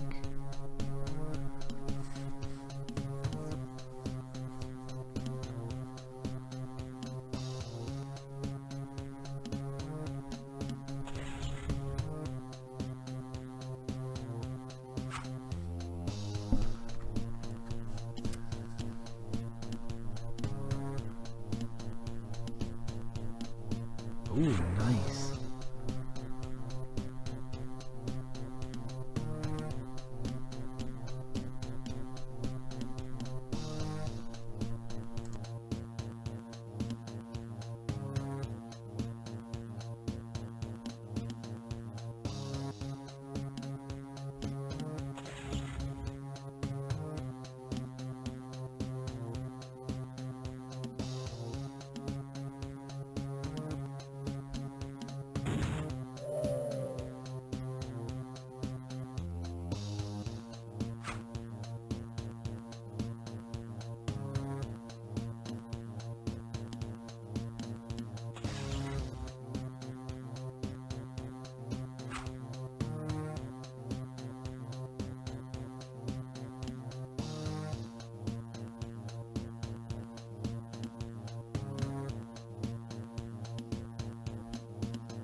So this is a pretty risky level for Hiei, and he gets put in danger a lot here.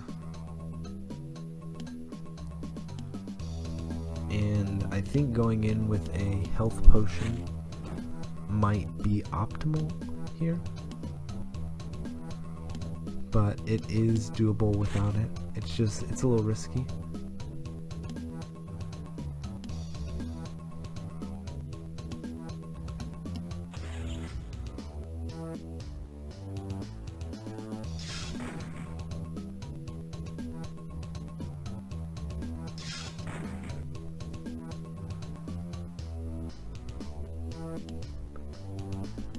And I really like the role Kurama and Kuwabara play in this level. They're just so efficiently placed.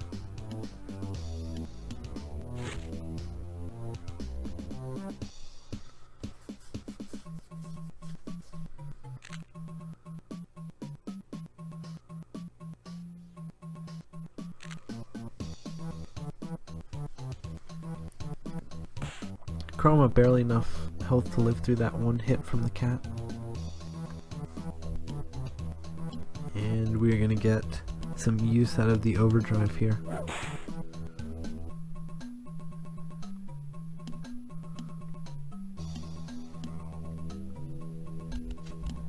I also like how the camera doesn't move there at all. Really nice crit from Kuwabara.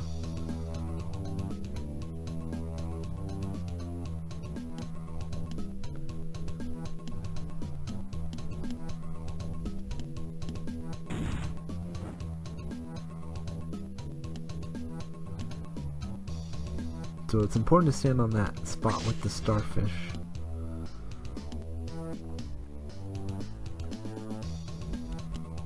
Because we're gonna set some things up.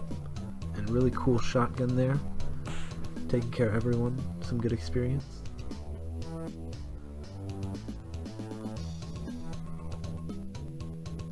Good miss. Good miss. Really helps.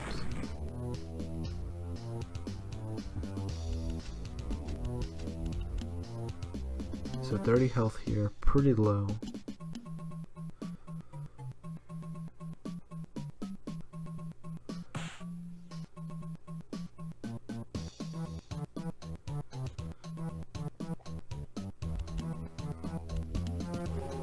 So here we go for the heal.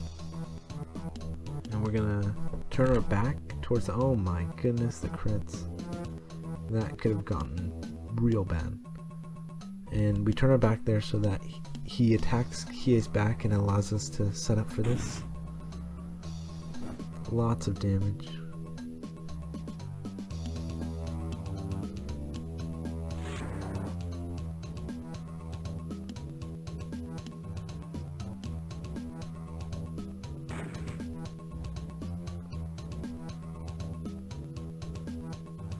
Really good too. There's a chance that they'll try to attack Hiei there.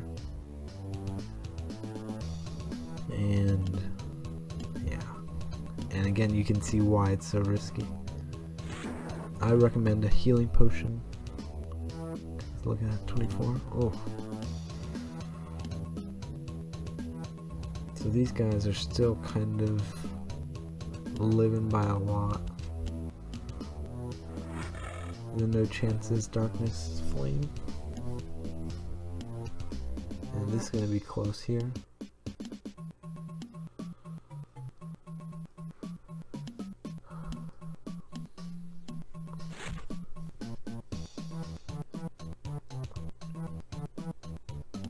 Suicide, glitch him away.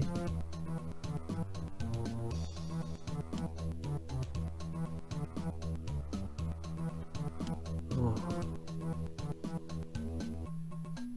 So the huge demon goes next.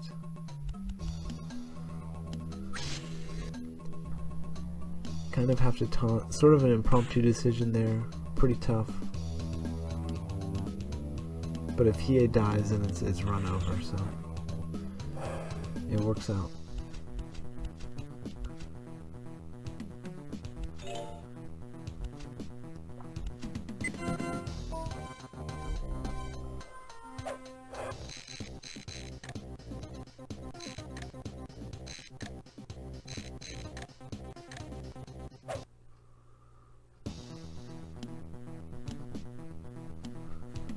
This is another one of those levels where we get a lot of free damage in at the beginning.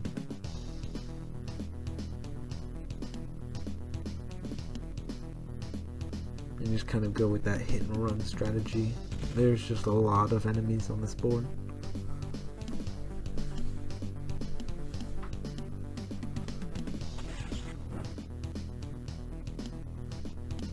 Also, Hiei thrown in a lot of danger on this level too.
Okay, so gonna approach here now.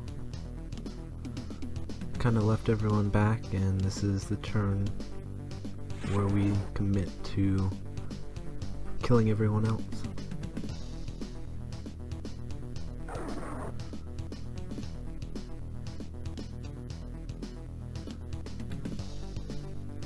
Yeah, so pretty interesting empty move there from Hiei. Just goes and stands in that specific spot.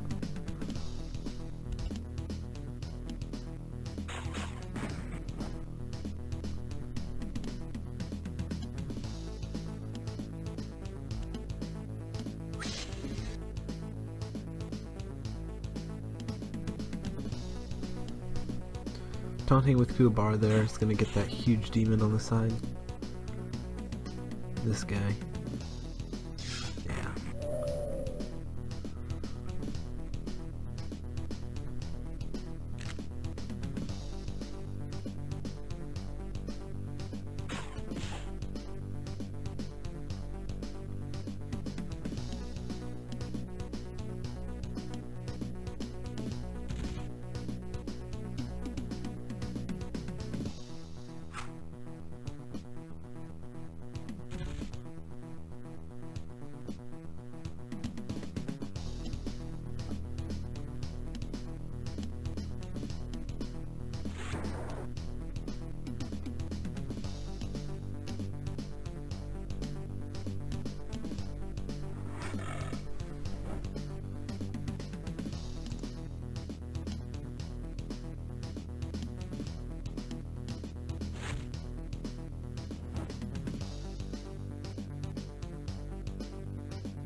Okay, so this boss fight, they kind of replaced it with a floodgate fight.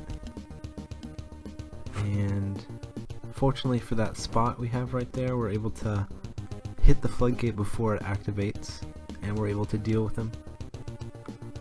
And this is actually a damage range. You spirit kick this lion twice, and there's a small chance he will live and it ruins everything. So you could consider saving here.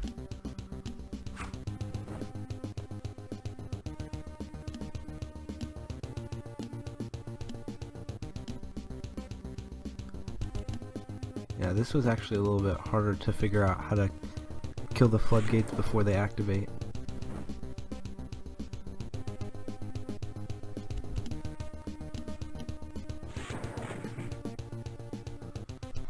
There we go.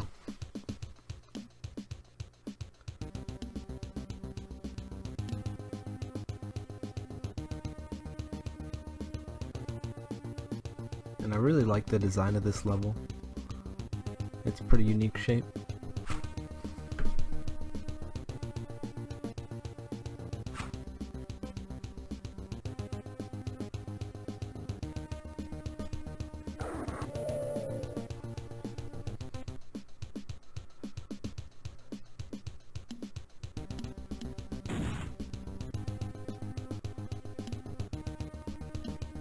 So if those floodgates had gone off, that would have been 12 enemies on this one stage. And it saves us, well, 12 enemies and 2 floodgates, because you still have to kill the floodgates. And that just requires a lot of damage output.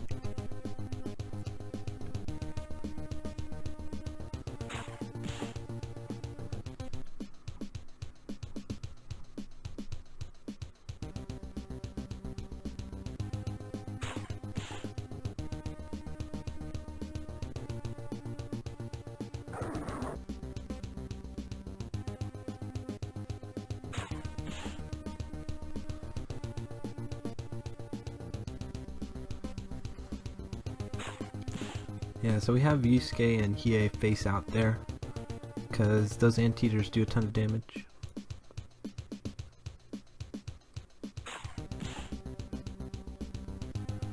And now Hiei's, even though he's looking at the bottom side, he goes up to the top, and then Yusuke will go down to the bottom.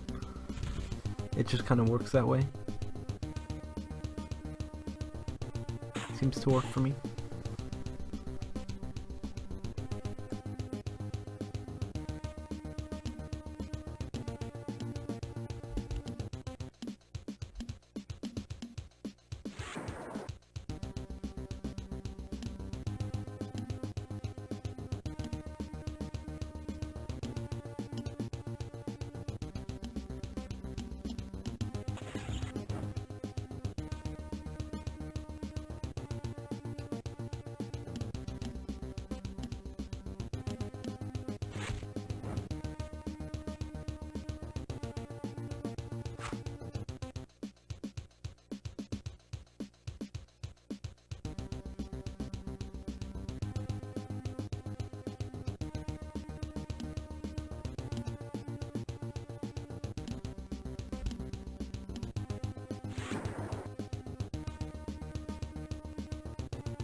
Okay, so it's about to happen. It's about to go down right now. It's about to get real.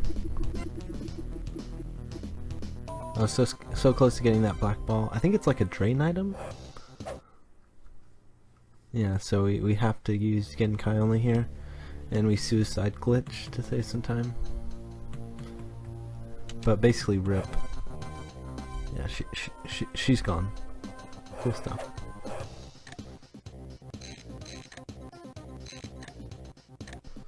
So now we're in Hanging Neck Island, and it's the longest section because it has 10 levels. And only 2 of them are short, really.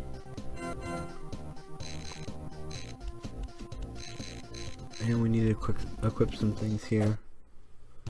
Get rid of other things that will lose time scrolling through later.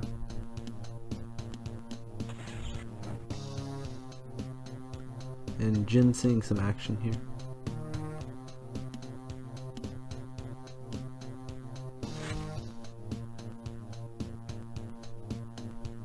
I basically use him because his initiative stat's really good. He's able to go like right behind Hiei once he levels up a little bit.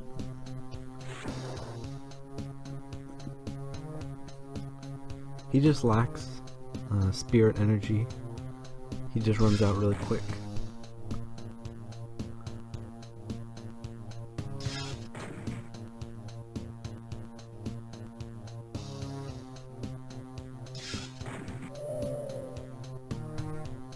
Yeah, and Hanging Neck Island is definitely the hardest section too.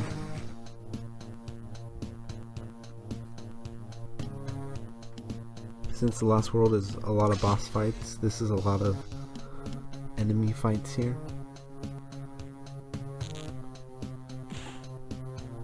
And even the boss fight's pretty large level, because most of them are pretty small.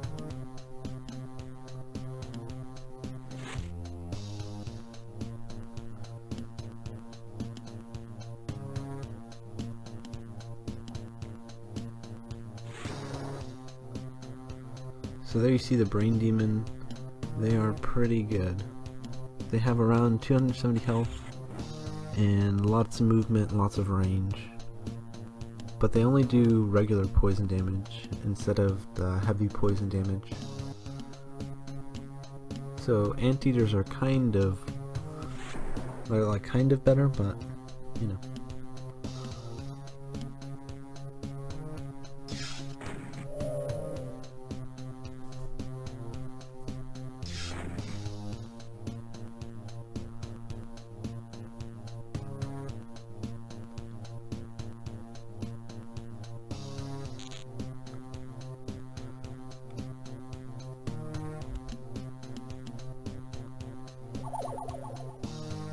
Spirit potion. Potions are really good because they have no initiative, so it's like if you move and use a potion, then it's basically free. It would be like if you move and did nothing. So potions are pretty good.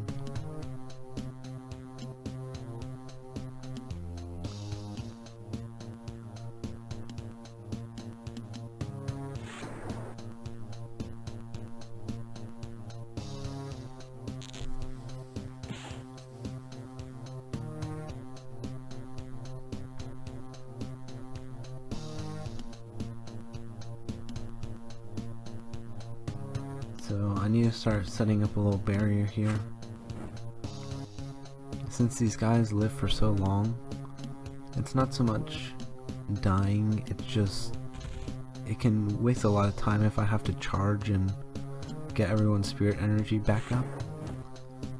So what I'm going to do here is I'm going to put Hiei and Yusuke there and taunt with Jin so that those two on the other side won't be able to attack him, and they'll just keep on ending their turn. It sets up a little lock on them, and so this helps them running around and wasting time a little bit.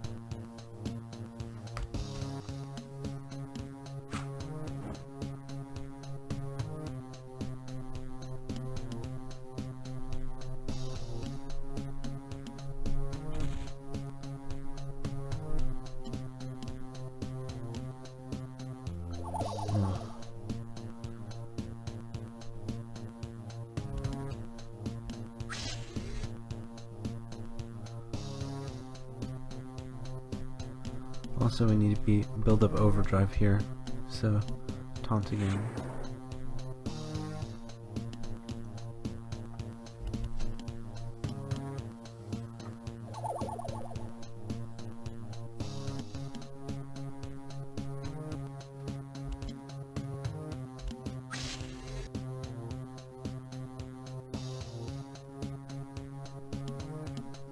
And leaving Jin in this specific spot is really important because the Brain Demon has a ranged attack and can hit you from certain angles. So that specific spot, he can't get hit. Pretty nice crit. Hiei so clutch.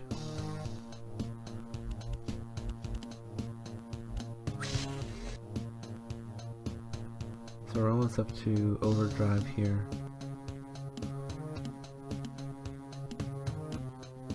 Nice. Yeah, as they level up, their lethality, I guess, percentage increases. And so the more that they put points into, I want to say spirit, the more chance there is to get a critical.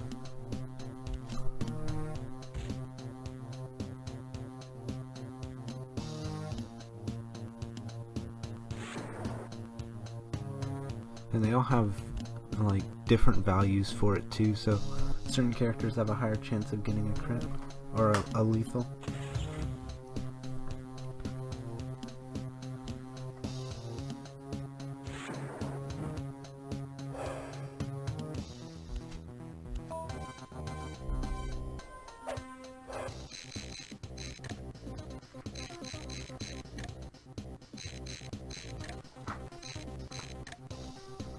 Actually, I want to say lethality scales with level.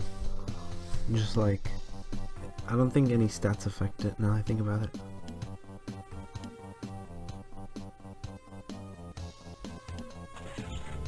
So floodgate stuff here.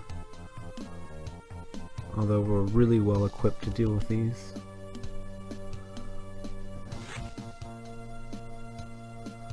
So there's why we needed overdrive.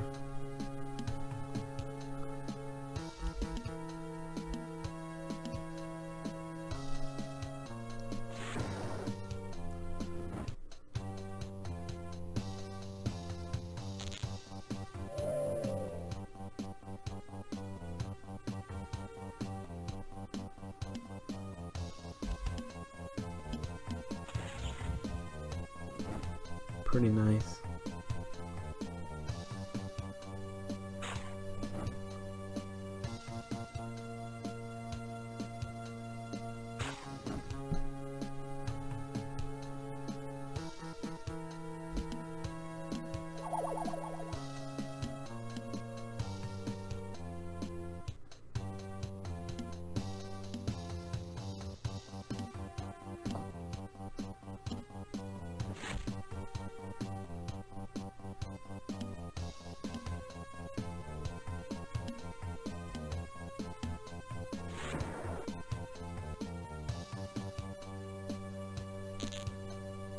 That's a pretty cool looking attack, actually.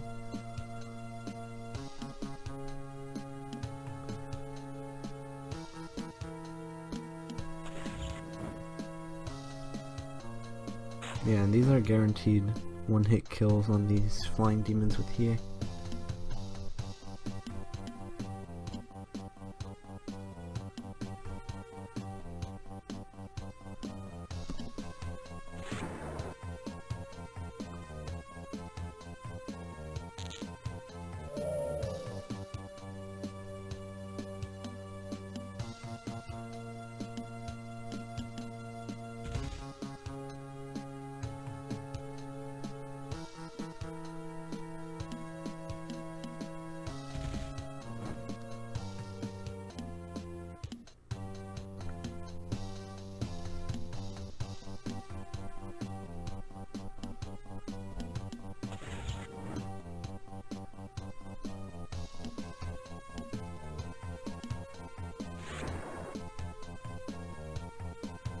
cannot tell you how many times I've shot my own teammate on accident in this game. Whenever you scroll over a person, it seems to create a little bit of lag when it brings up their info. So if you're going to tap it like 3 times in a direction and then hit A, on the like second input it will lag and it like eat your third input. It's real bad. But we're all good. You have to be careful.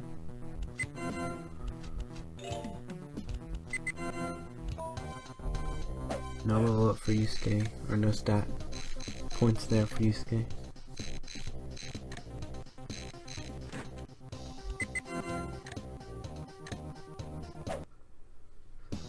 More Chu stuff here, and Rinku making a surprise appearance. Surprisingly useful in this level because he can move 3 spots. And Hiei just gonna move around and attack everything.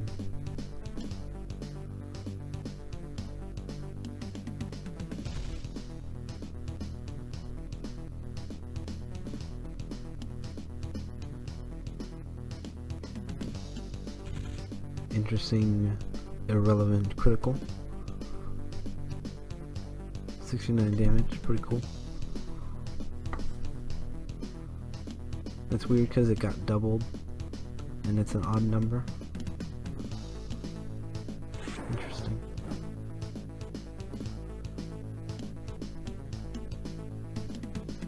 Not using full movement here on purpose.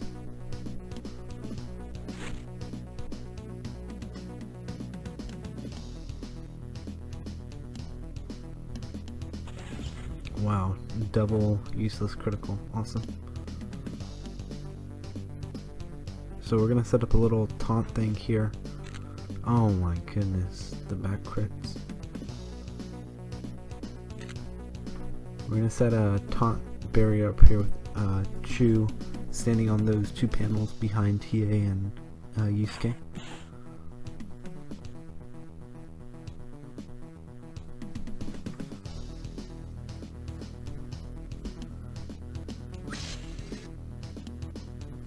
Taunting before to not waste any time or move anyone's position. Yeah, it's pretty funny here that Jin is level 15 and Yusuke is level 21, but Jin still gets to move first. So that just sort of puts in perspective what Yusuke's speed sort of thing is like.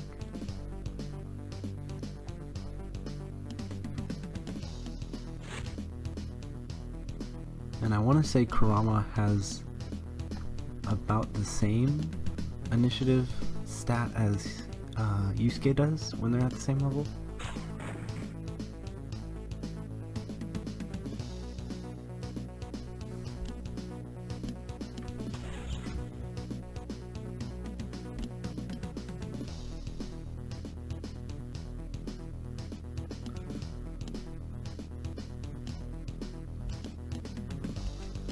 So this is why we need a spear ball shot here. Pretty useful tool in this battle. At first I didn't have it in the route, but the more I started to look at it, the more I realized how good Chu was for this route.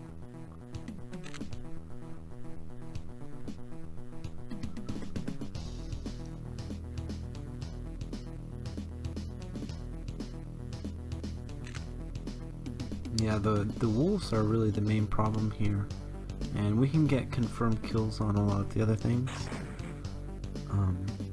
without needing the really low level average with Kurama and Kuwabara. And so Chu and Rinku are like, they're like on the bench basically.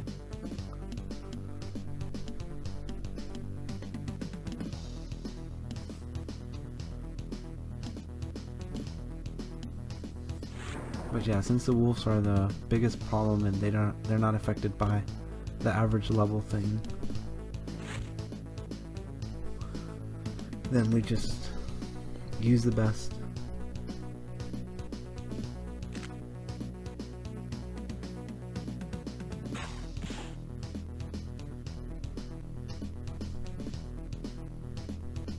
And it was a really close call between Jin and Toya as well.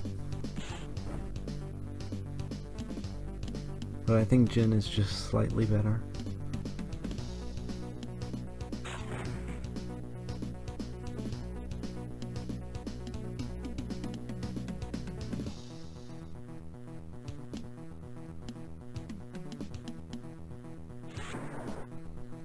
So we just kind of went back there to lure the wolves and then bring him closer to Chu.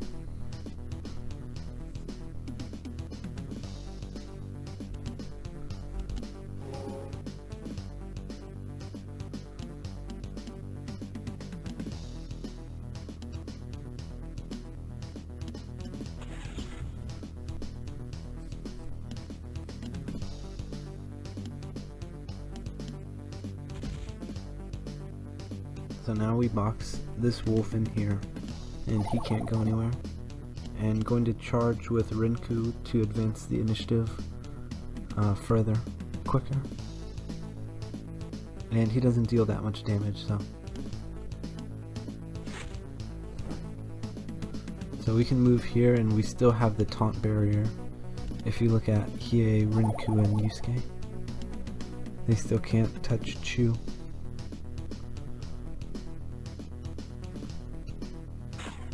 Yeah, really having to use the terrain.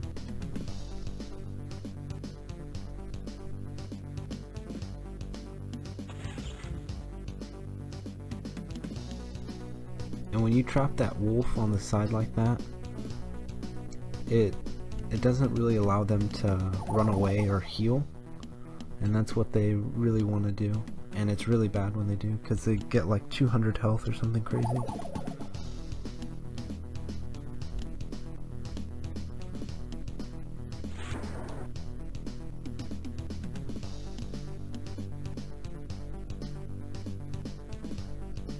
Yeah, and you see it. All the enemies are just sort of stuck.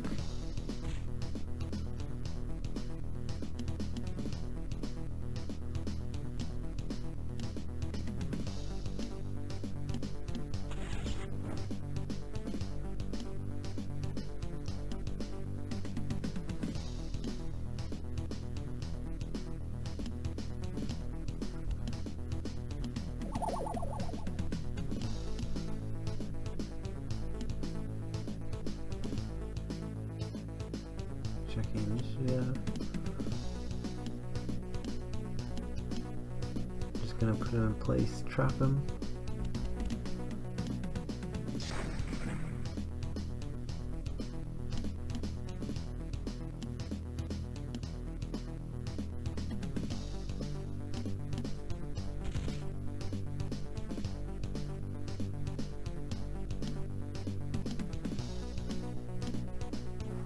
Pretty nice area stuff.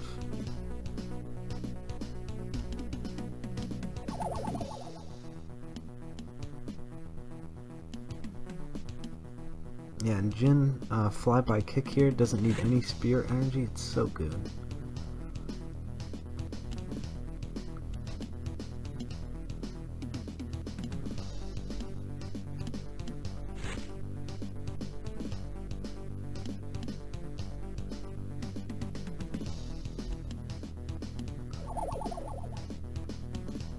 Yeah, and so this situation, using charge as a way to advance the list or the order actually helps save times, because it allows the people who are better to go more often.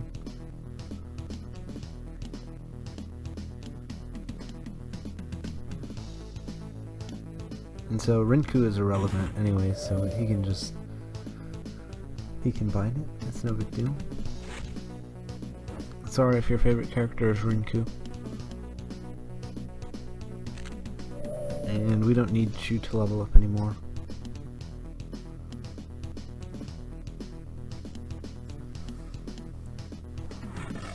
Okay.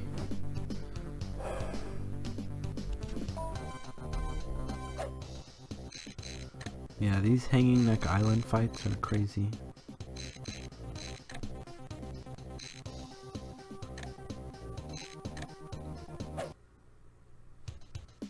Okay, lots of anteaters on this stage, so back to Kurama and Kuwabara. There are 7 anteaters on this stage.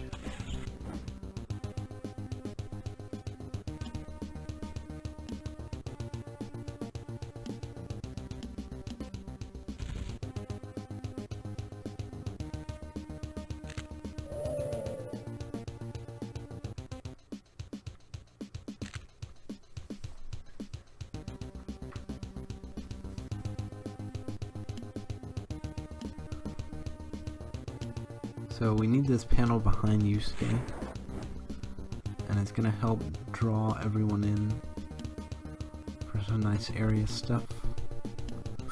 And gonna set up a taunt barrier here.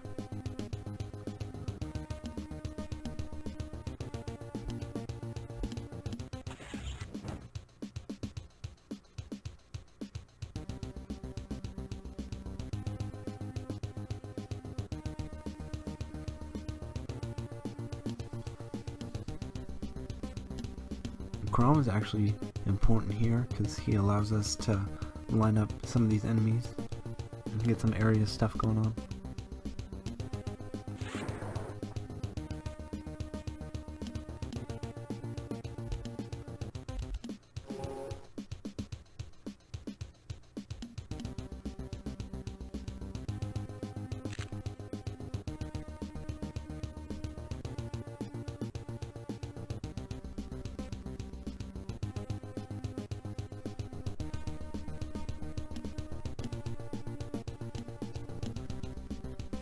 Yeah, this section is pretty intense.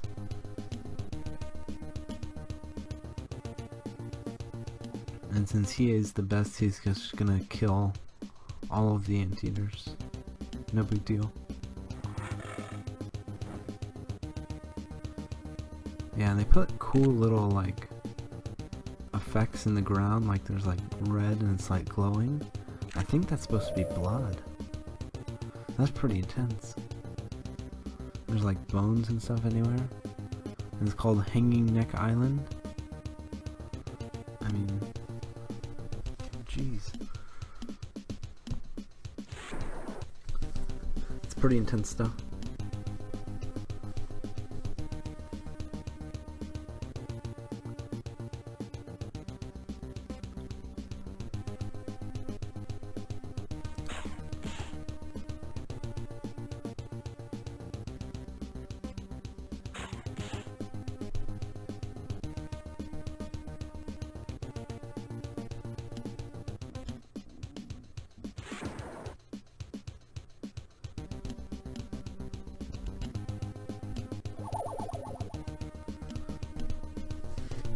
So we're just kind of waiting for Hiei to get back here. We're gonna set a nice little area thing up here. And since the cat wants to attack our back, he's gonna stand in that one spot.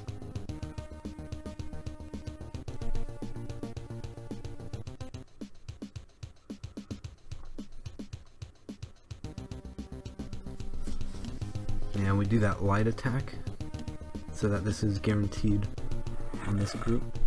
That front anteater is a higher level and has a little bit more health, and so we do a little light hit on that guy. And this cat lives, but it's, yeah, he has a lot of time to deal with it on the way back to help these guys.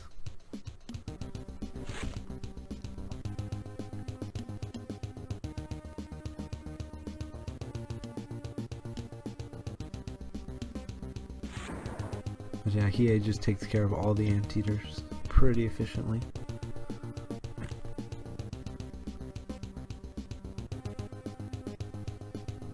Yeah, and so these guys aren't giving us any trouble. They're basically gonna stay there, and since Kurama was in that one spot before he died, they like don't use it or something, and it sets them up perfectly for shotgun and Dragon Flame. Oh, sorry, Darkness Flame. I want to call it Dragon Flame because I think in the show it was Dragon of the Darkness Flame. Yeah, it's pretty tough. And so he just goes in the group too. No big deal.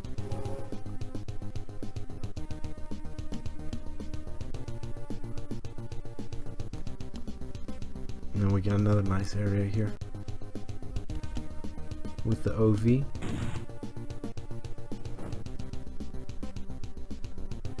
And Jin can take a hit at full health.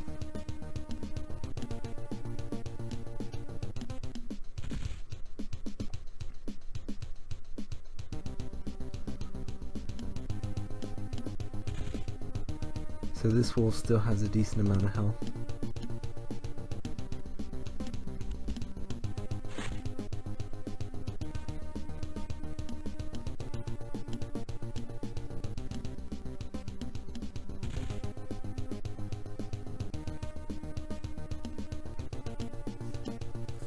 So we need to trap it to make sure it doesn't heal.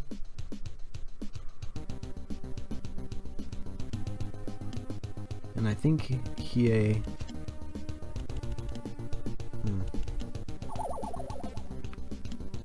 It's tough. If there are more spirit potions, then I'd probably use one. But either that or I'd have Hiei charge earlier or something like that. But yeah, these things start out with just so much health. Pretty nice counter. Okay. Yeah, that guy.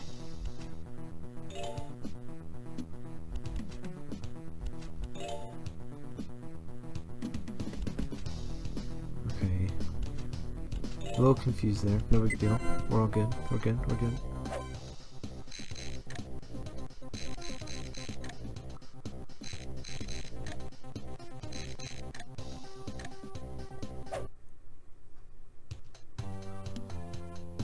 Okay, so this is like an easier-ish level compared to all the levels here. It's another one of the time floodgates, except for on this one there's only one panel you have to stop on. And Hiei, of course, can get there before they spawn anyway. And so you move, if you attack right here, then you can't make it. So you just move there and don't do anything. I guess you could use like some sort of item or a light attack, but it's guaranteed kill anyway on this anteater. So I just move behind it.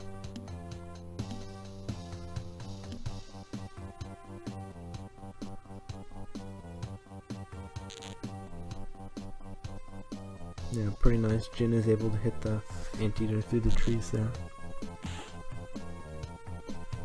Flyby kick, really good. So this is guaranteed to kill. And we're on the switch before they activate. Like, literally one initiative point before they activate. Pretty nice.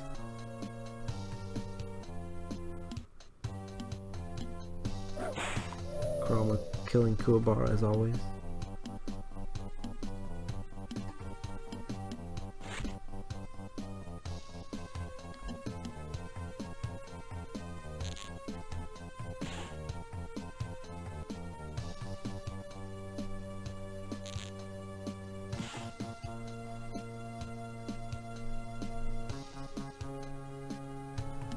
Yeah, normally there's 4 more enemies on this map, so it's pretty nice that we're able to get there first.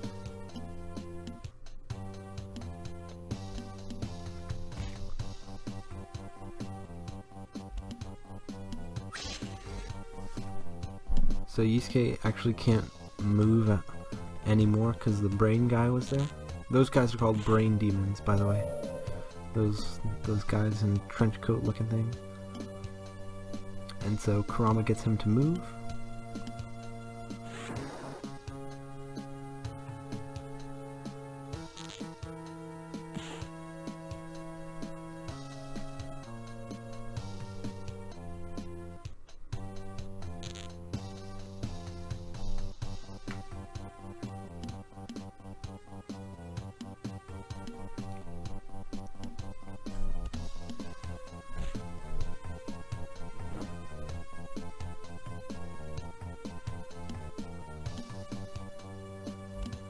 So here, finally, like a boss, Spirit Mega Gun, the one shot, gotta love it.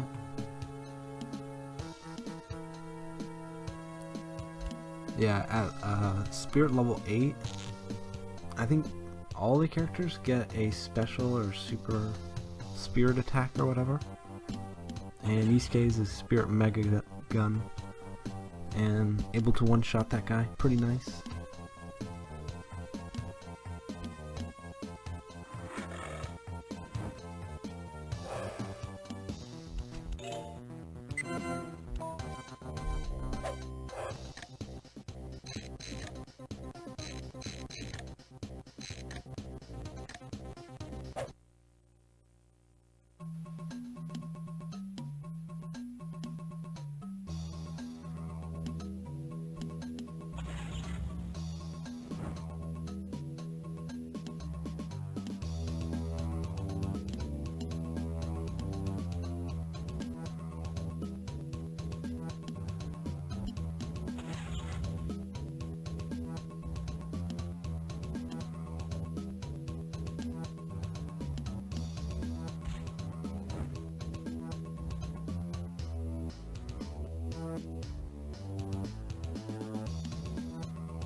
Okay, so gonna stand in this spot that's really hard to see, and this is, you can't see the edge, but it's setting up a barrier right there too.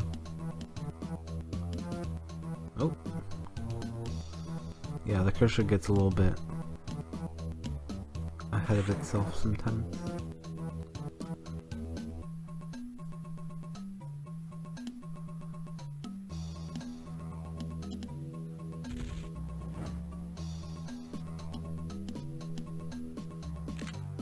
Yeah, the cliff extends to the corner, like, I don't know, I guess catty corner, I guess he was putting it, but it creates a little wall right there. No big deal, because you can sort of shoot through the cliffs. No big deal, but...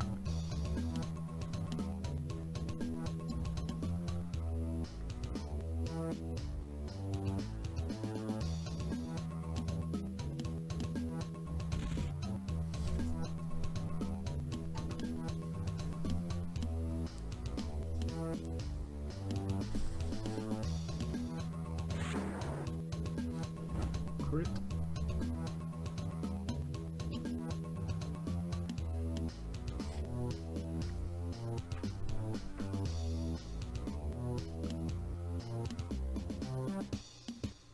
Yeah, blocking this wolf in here. Really good strategy. Nice crit.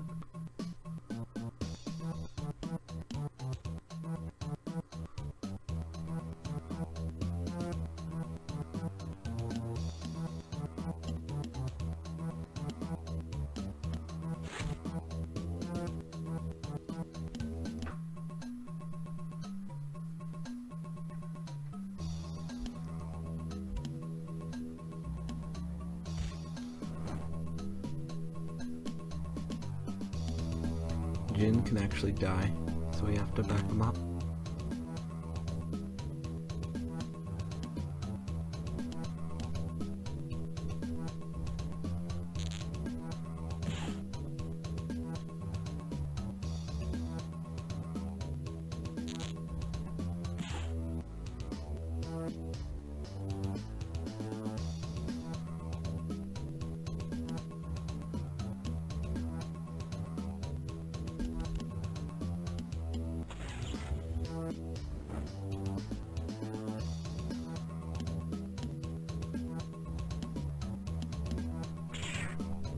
Yeah, this cool bar is actually doing a pretty good job luring out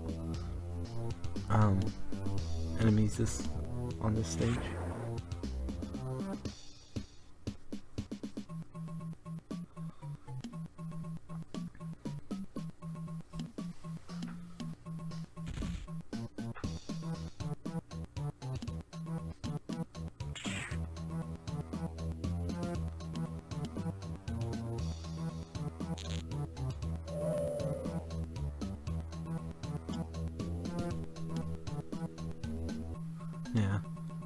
And so yeah, Kobar helps us set up for this. Pretty nice.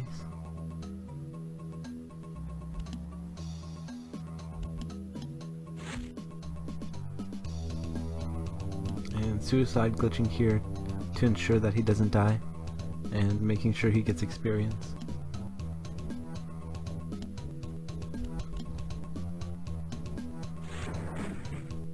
I could also have gone for shotgun there, but it doesn't kill the I don't think it kills the wolf, so pretty tough.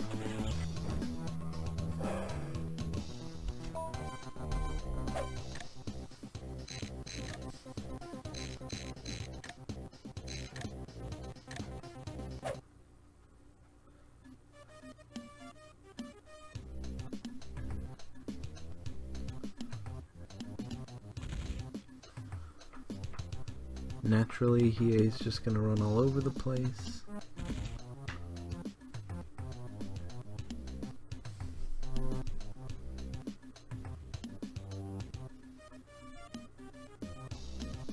And this taunt setup is not so much to have everyone like freeze up and have them do nothing, but it's sort of to draw everyone closer. Because all the anteaters and the brain demons have ranged attacks, and so they can all hit through the cliffs and they don't need to be up close.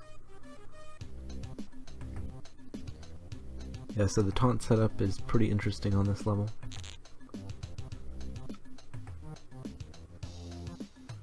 Yeah, because those guys, they can shoot from far away. I'm not sure why those guys are called brain demons. They weren't really that creative with the names though.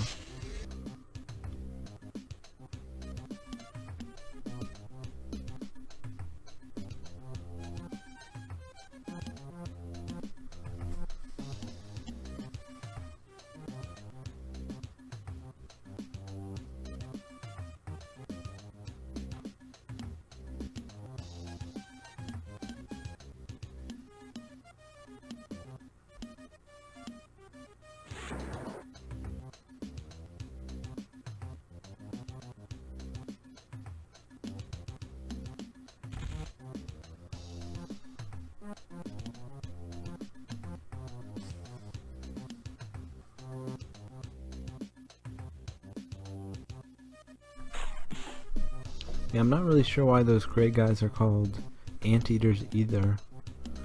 They have like tentacle legs and like they're like they shoot things out of their mouth? I don't know. I have no idea.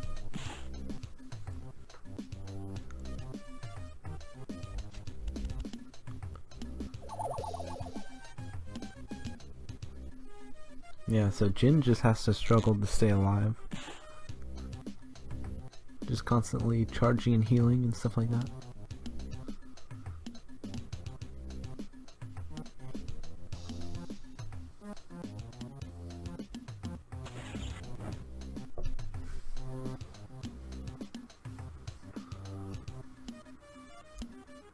Shotgun.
So you actually really need Kurama and Kuwabara on this level. And it's also pretty weird. Right behind Kuwabara and Yusuke right there, you actually can't use those two tiles. Like, you can't move on them. It's really weird. I'm pretty sure it's an oversight and they just forgot to code those tiles completely. You just can't stand on them, you can't interact with them or anything. Pretty weird. Like, they don't light up. It's really weird.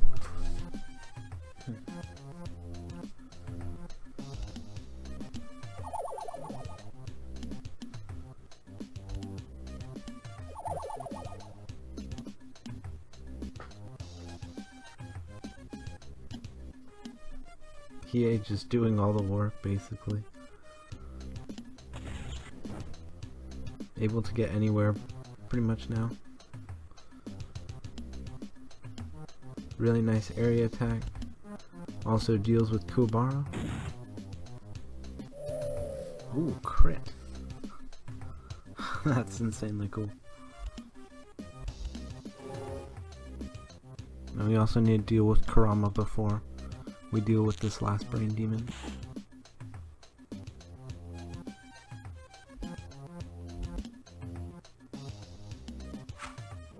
Yeah, going with Mortal Flame to ensure that even if it crits, it won't die. Because at this point, if Kurama dies, it's run over. I mean, if Kurama lives, it's run over.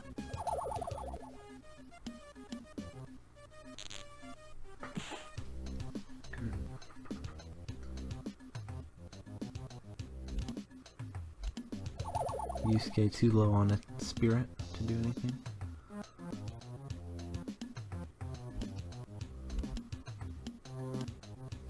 Out of range. Jeez.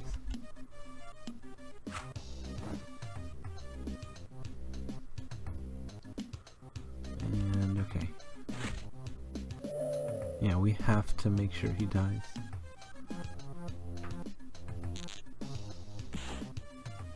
Because if he lives, then the average is thrown off, and someone lives when they're not supposed to. Oh, it can ruin everything. It's pretty rough, but we're good.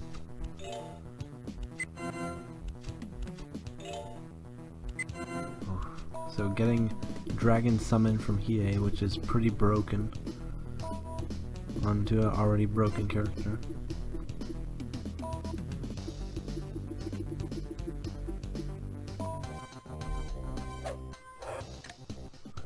Okay.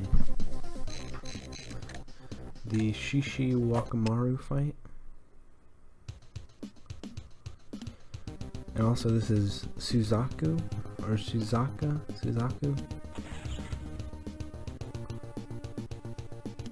The version where he's a clown.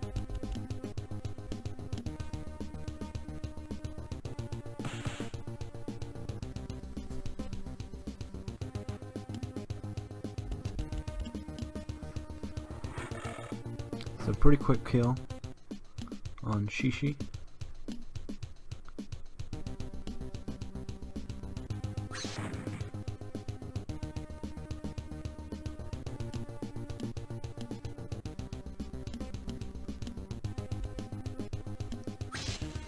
And we're gonna kind of hang out over here.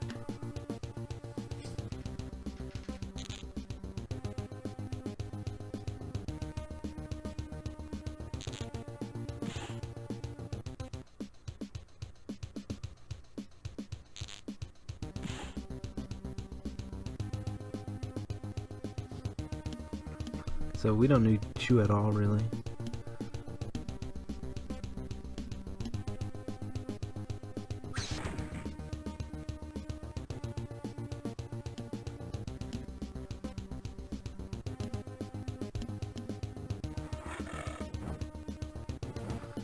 GG those guys.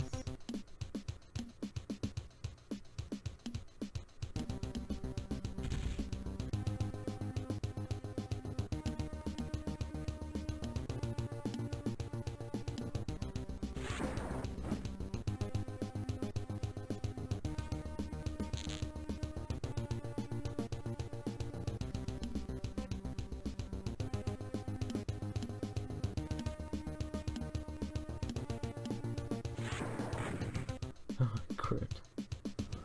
Crit. Spirit Gun Mega. Swag.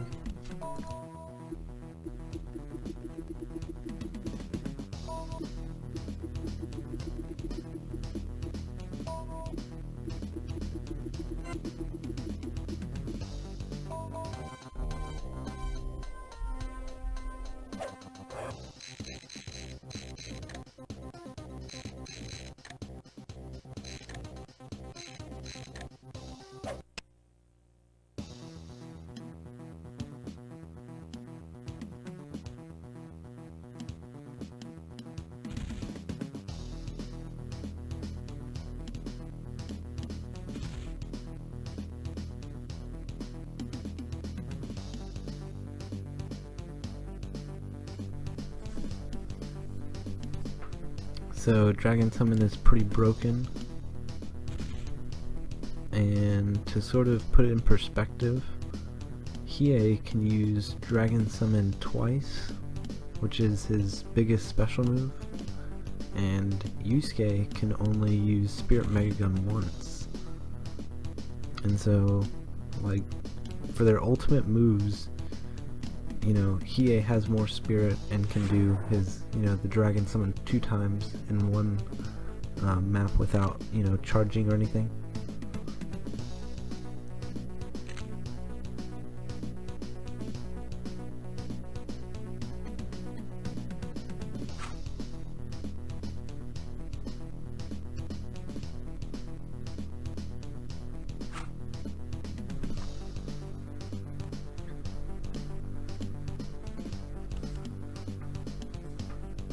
So I'm gonna take care of this group for the most part here. Yeah, a lot of reduced damage for the back one since it's facing Hiei.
This is pretty convenient.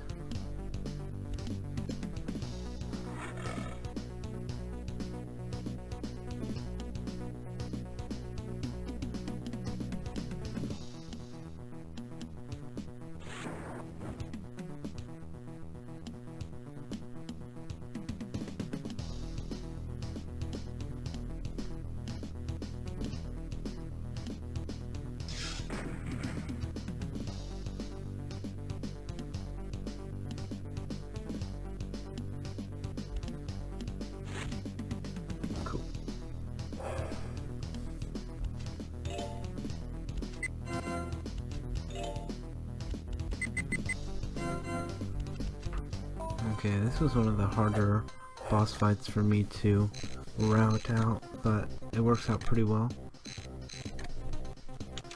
And this is the last equip of items that we do. And we'll be set for the rest of the game.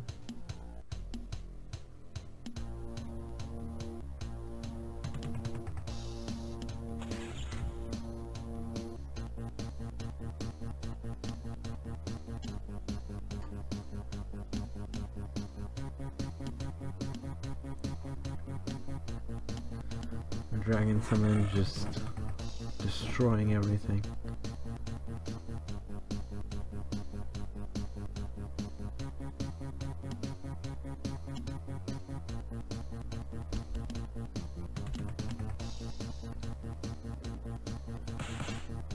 And for this boss fight, it's really important on the way you approach the back bosses, and that will sort of like trigger them to come down one by one instead of all at one time.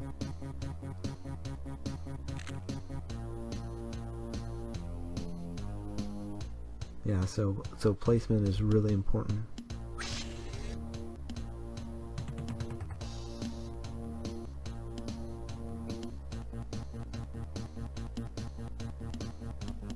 But the map is actually really good and gives us a lot of cool things to use. I'm just gonna take out all these earlier guys so we can systematically beat everyone else.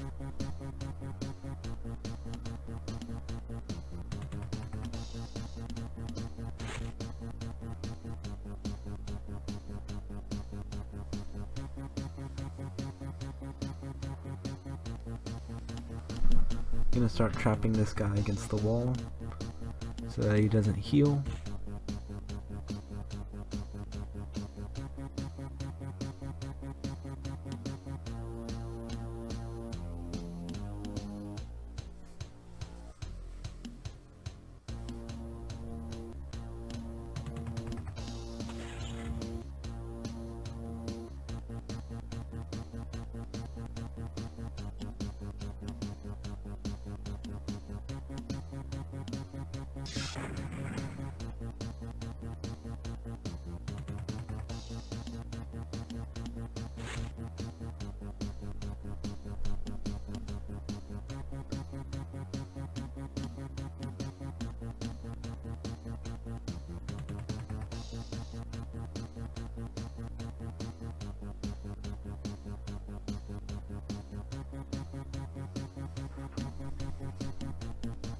So this guy that transforms into like a bird and whatnot, the first boss that's approaching us. And this is neat, we're gonna get in a little line here.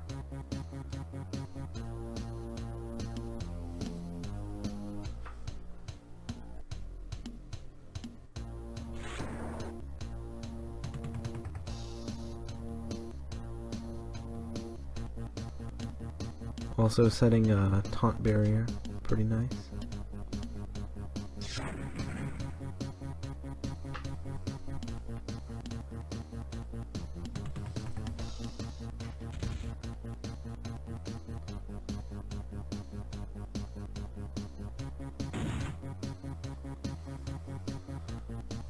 So Jin trapped that guy against the wall, and even though it doesn't seem like it, he can't move out on that side. So he is trapped against the wall right there.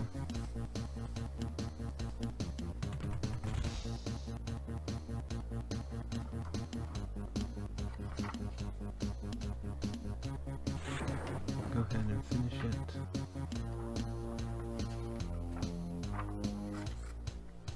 So this little fish, that little fisherman guy, Urashima, or whatever his name is, he is really good and can one-shot anyone on the team with ease.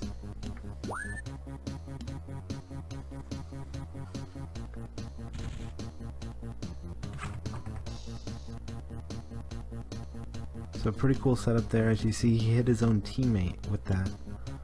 So really useful setup there. And now we're just going to go in on him.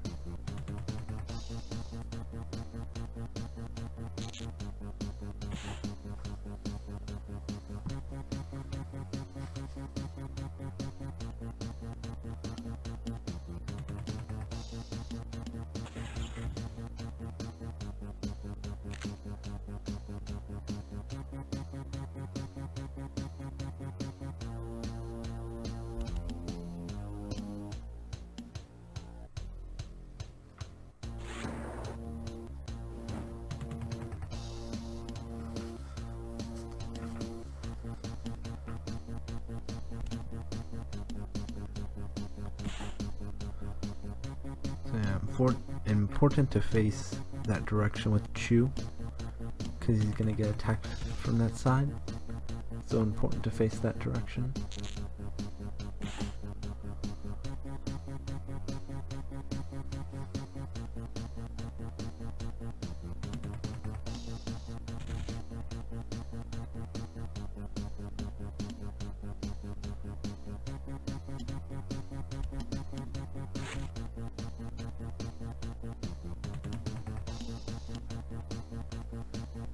Go ahead and suicide glitch Jin. Keep him safe. The boss tries to set up for like area attack, so Jin just sort of messes everything up.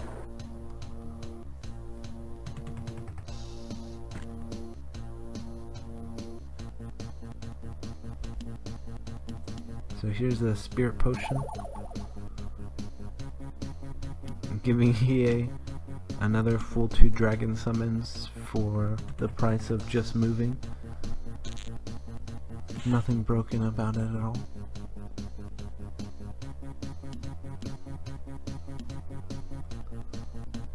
And we're gonna get this angle. Not that angle. This angle. Yeah.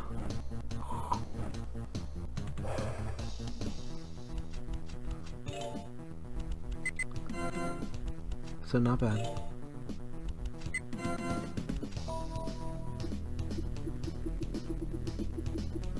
Yeah, poison cure, really nice. Ice ring, still trash. Okay, not bad. We don't need more items, but not bad. And the final world.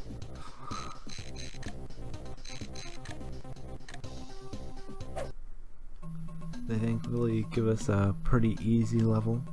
Only 5 enemies on this level.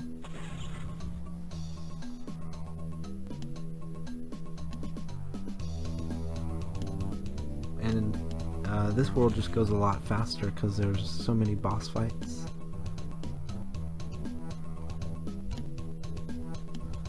Overdrive here. Take care of these 2 guys, saves a lot of time.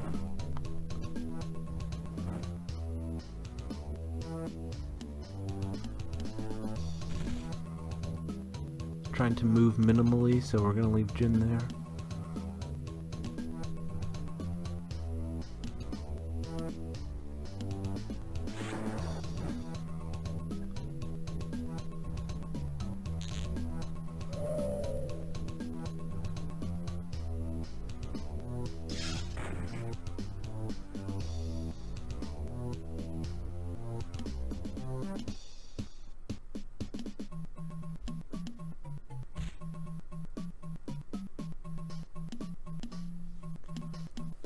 Gonna line this up here for Jin, make it real nice.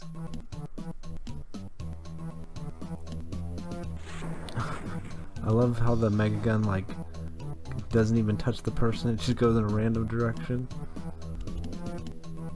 Nice animation. Flyby kick, and then we're gonna set this up so Hiei can come get this guy.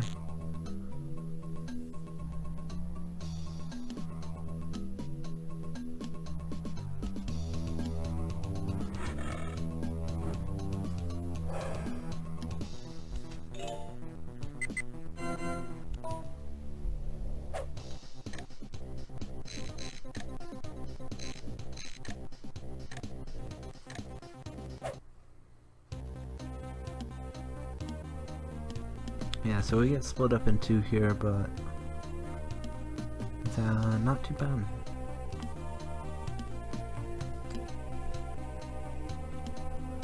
Dragon summon.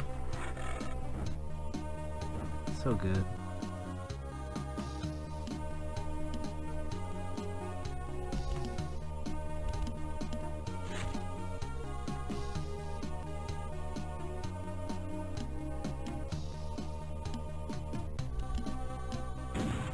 Yeah, they leave us some good, I don't know, spawn points to do area of attack stuff. They just leave those two cats right next to each other.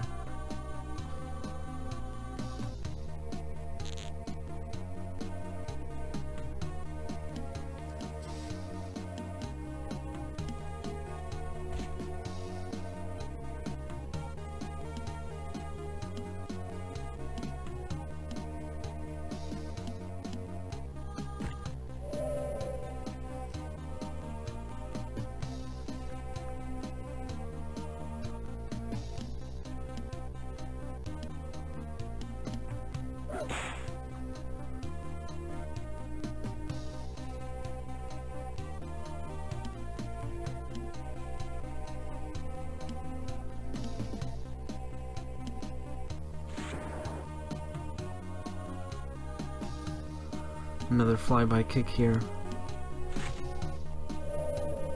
Yeah, it's one of the main reasons I think Jin is better than Toya.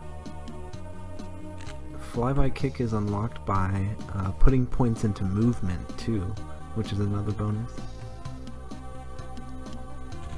So I need to use 18 slash here and not use any spirit energy so that I can do another dragon summon.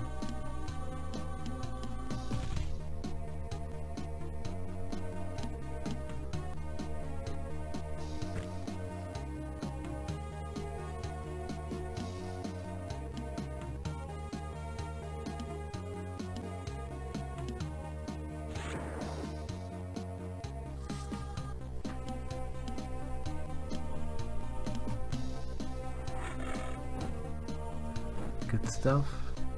And yeah, these wolves living, well, I guess this one wolf living a spirit gun and a dragon summon. I mean, just insane. And it's a set HP. I mean, oh.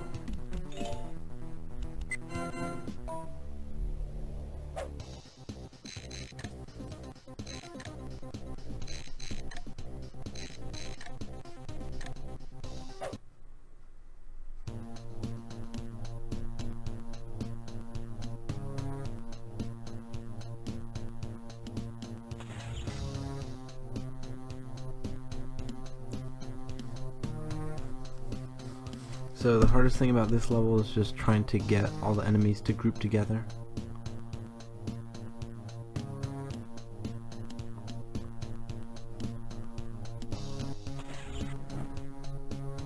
Yeah, you don't want to get a counter to where it's like one of those things, if someone hits you, then you turn around and hit them. And yeah, if that happens and someone turns the wrong way, it can be a disaster.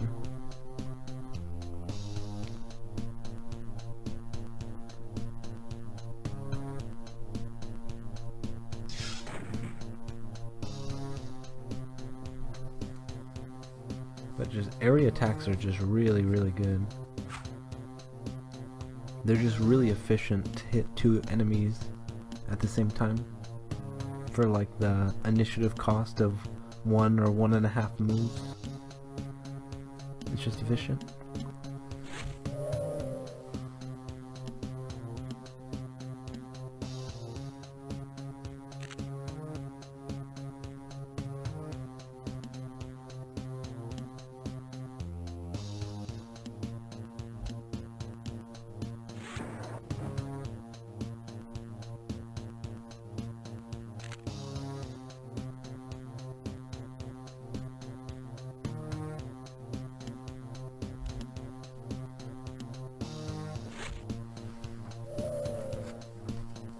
Yeah, I have to take care of Kurama because he wastes a bunch of time. And a good setup, always nice, and the crit, which is really nice. I think one of the wolves will live that's faced to the side, but Yusuke kills it here, usually on this turn. So it's not really a big deal, but definitely nice.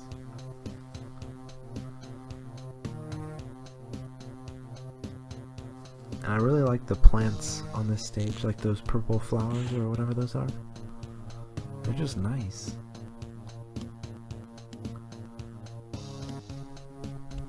Like this 7th world has really nice graphics.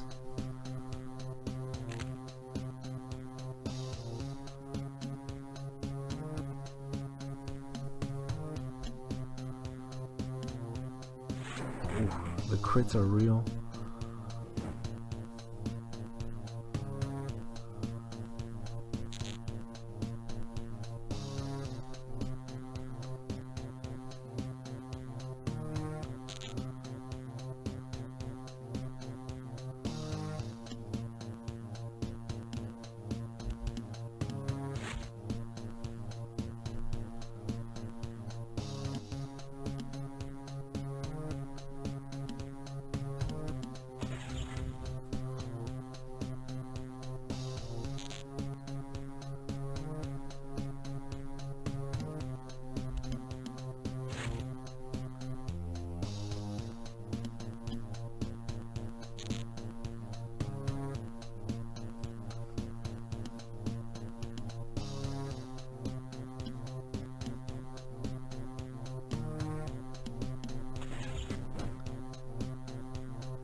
Still living.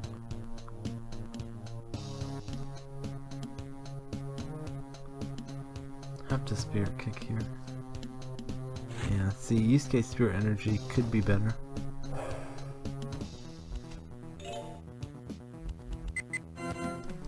Okay, now the Karasu boss fight.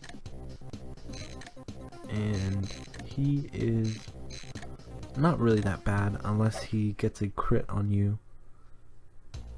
But I am pretty sure Yusuke and Hiei can survive it.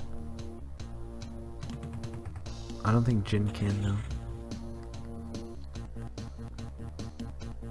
But we set up an area attack so that he prioritizes that and does an area attack in front of like the whole group, and it has like a lot of initiative.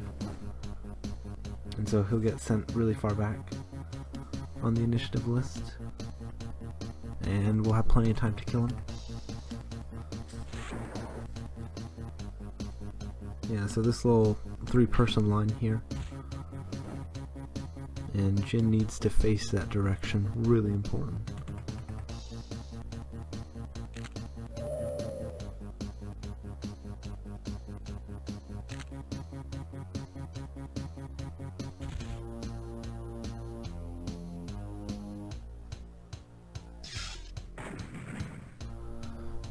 Pretty cool.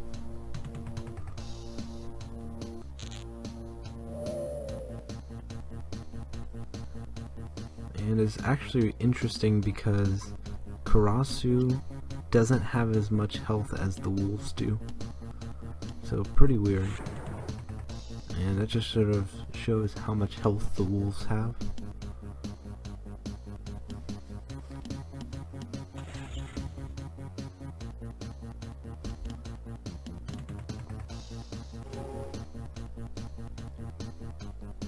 There's a health potion coming into play.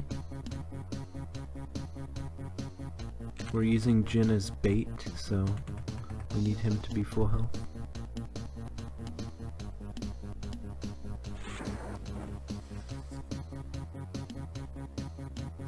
And this is a pretty nice setup here.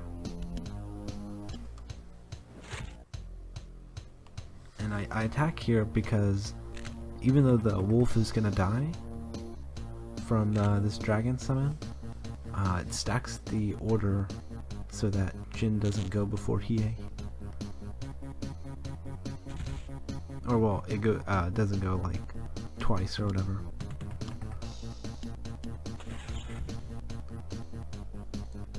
Yeah, it allows him to escape pretty much and not waste time.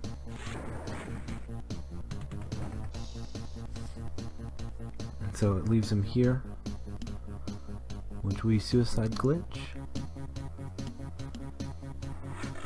Bam.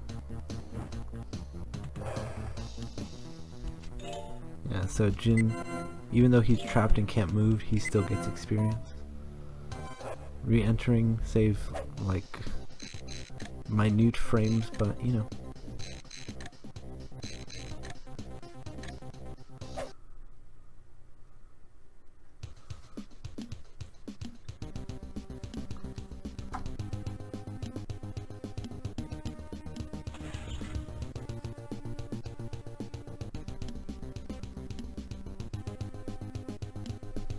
And this is pretty much the last normal level that we have, and it will be all boss fights from here. Pretty good stuff.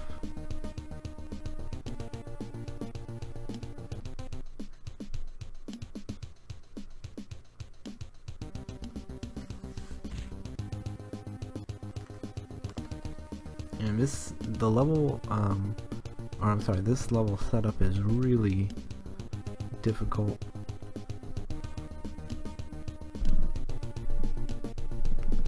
Because they're so particular, like the wolves that we're trying to get to gather up. They're really kind of annoying.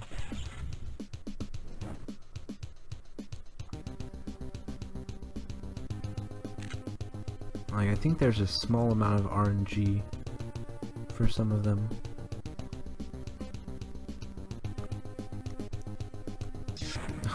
Cool bar getting critted. Nice. And so we've got two.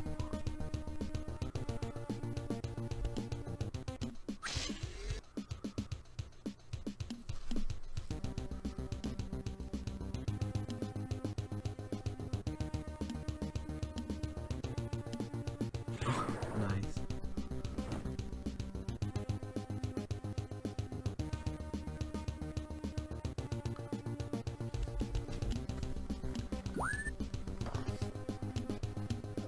So we need to face that wolf, so he'll go to the back.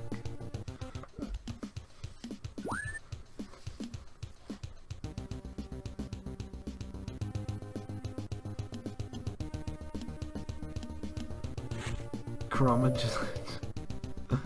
Poor Kurama. Okay, so he moves to the back. And then now we need to face that way, because that wolf will get to go before Hiei, and if he's facing at our back, he'll be able to attack and then move away. So he'll move to get a side hit here, and it's pretty picky about that. So we suicide glitch to get him out of the way.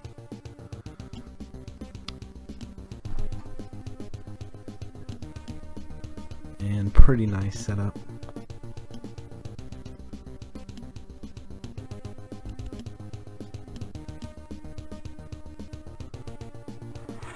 Such a good move.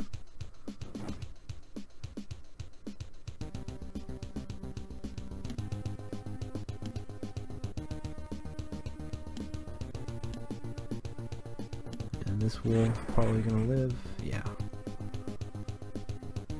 I mean, that about sums it up. Okay. He got what he had coming to him.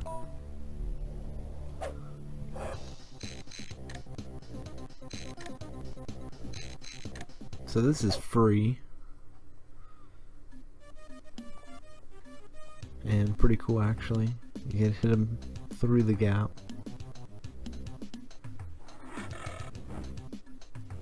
So that's easy fight.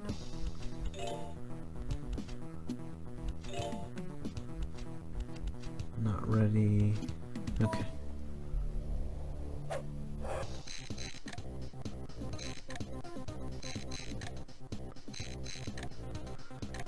Okay. And here we have the boy fight.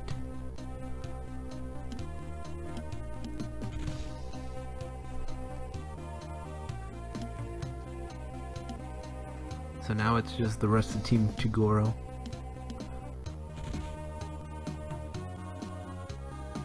We get some free hits here.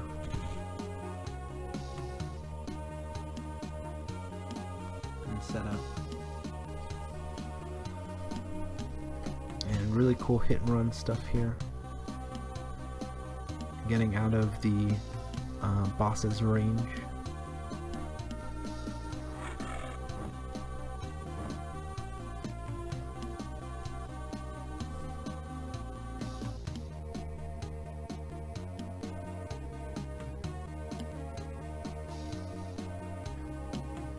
Okay, and Yusuke has the most health out of anyone, so we're gonna let him get hit by Boy.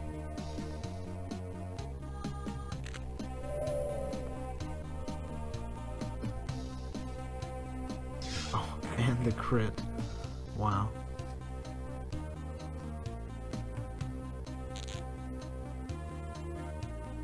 Yeah, Yusuke, lots of health. Frickin' tank. And we need to trap this wolf against the wall. Chrono charge to get restack the initiative. And destruction.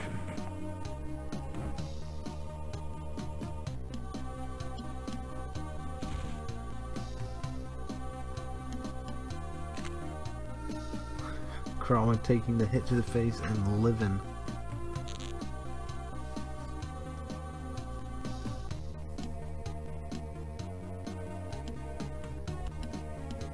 Area attack. Super efficient. God, Jin is so good.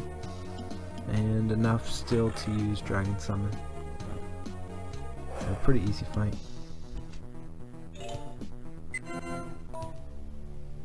Alright. Now we have Elder Toguro. Ooh. He's pretty crazy. He has lots of range. Although we don't get to see much of him. And they line these guys up perfect.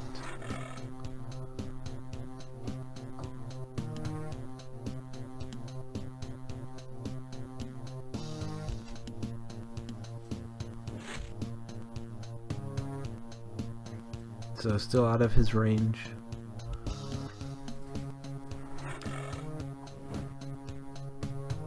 And then we're gonna have Hiei take the hit.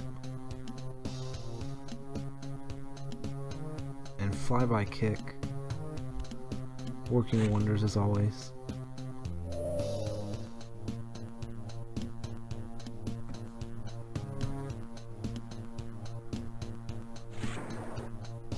Cool crit.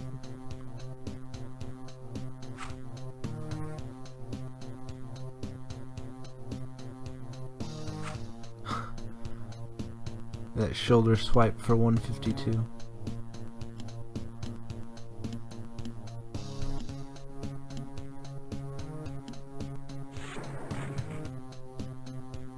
And that's about all we're gonna see. He does have some pretty cool other attacks. But rip. Okay. Final fight.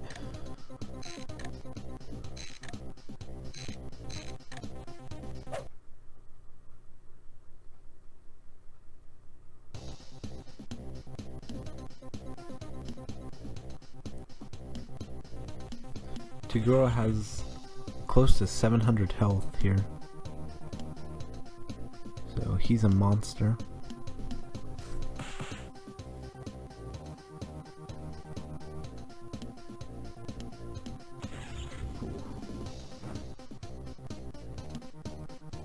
And we need to stand far away.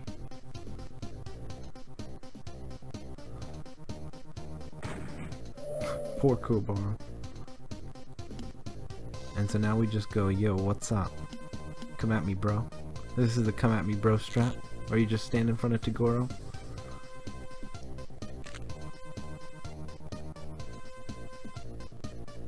Nice miss. even though Jin can die here since it's like the last fight. Yeah, so the thing there that works about the come at me bro thing is that he wants to attack Kurama because he can kill Kurama in one hit, but you block the path and he for some reason goes to Jin and sets himself up perfectly. And Jin, sorry bro, players gotta play.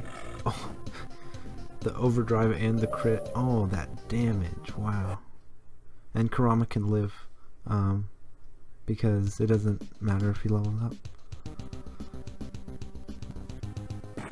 So this is guaranteed to work here, and in fact you can survive 2 crits here with the way I engineered this.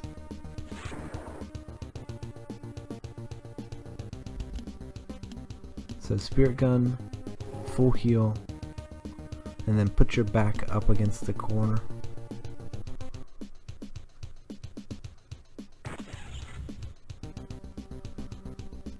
And so you could take another crit there and be fine. Second Spirit Gun to the back. And overdrive mega. Whew. And there it is. Whew.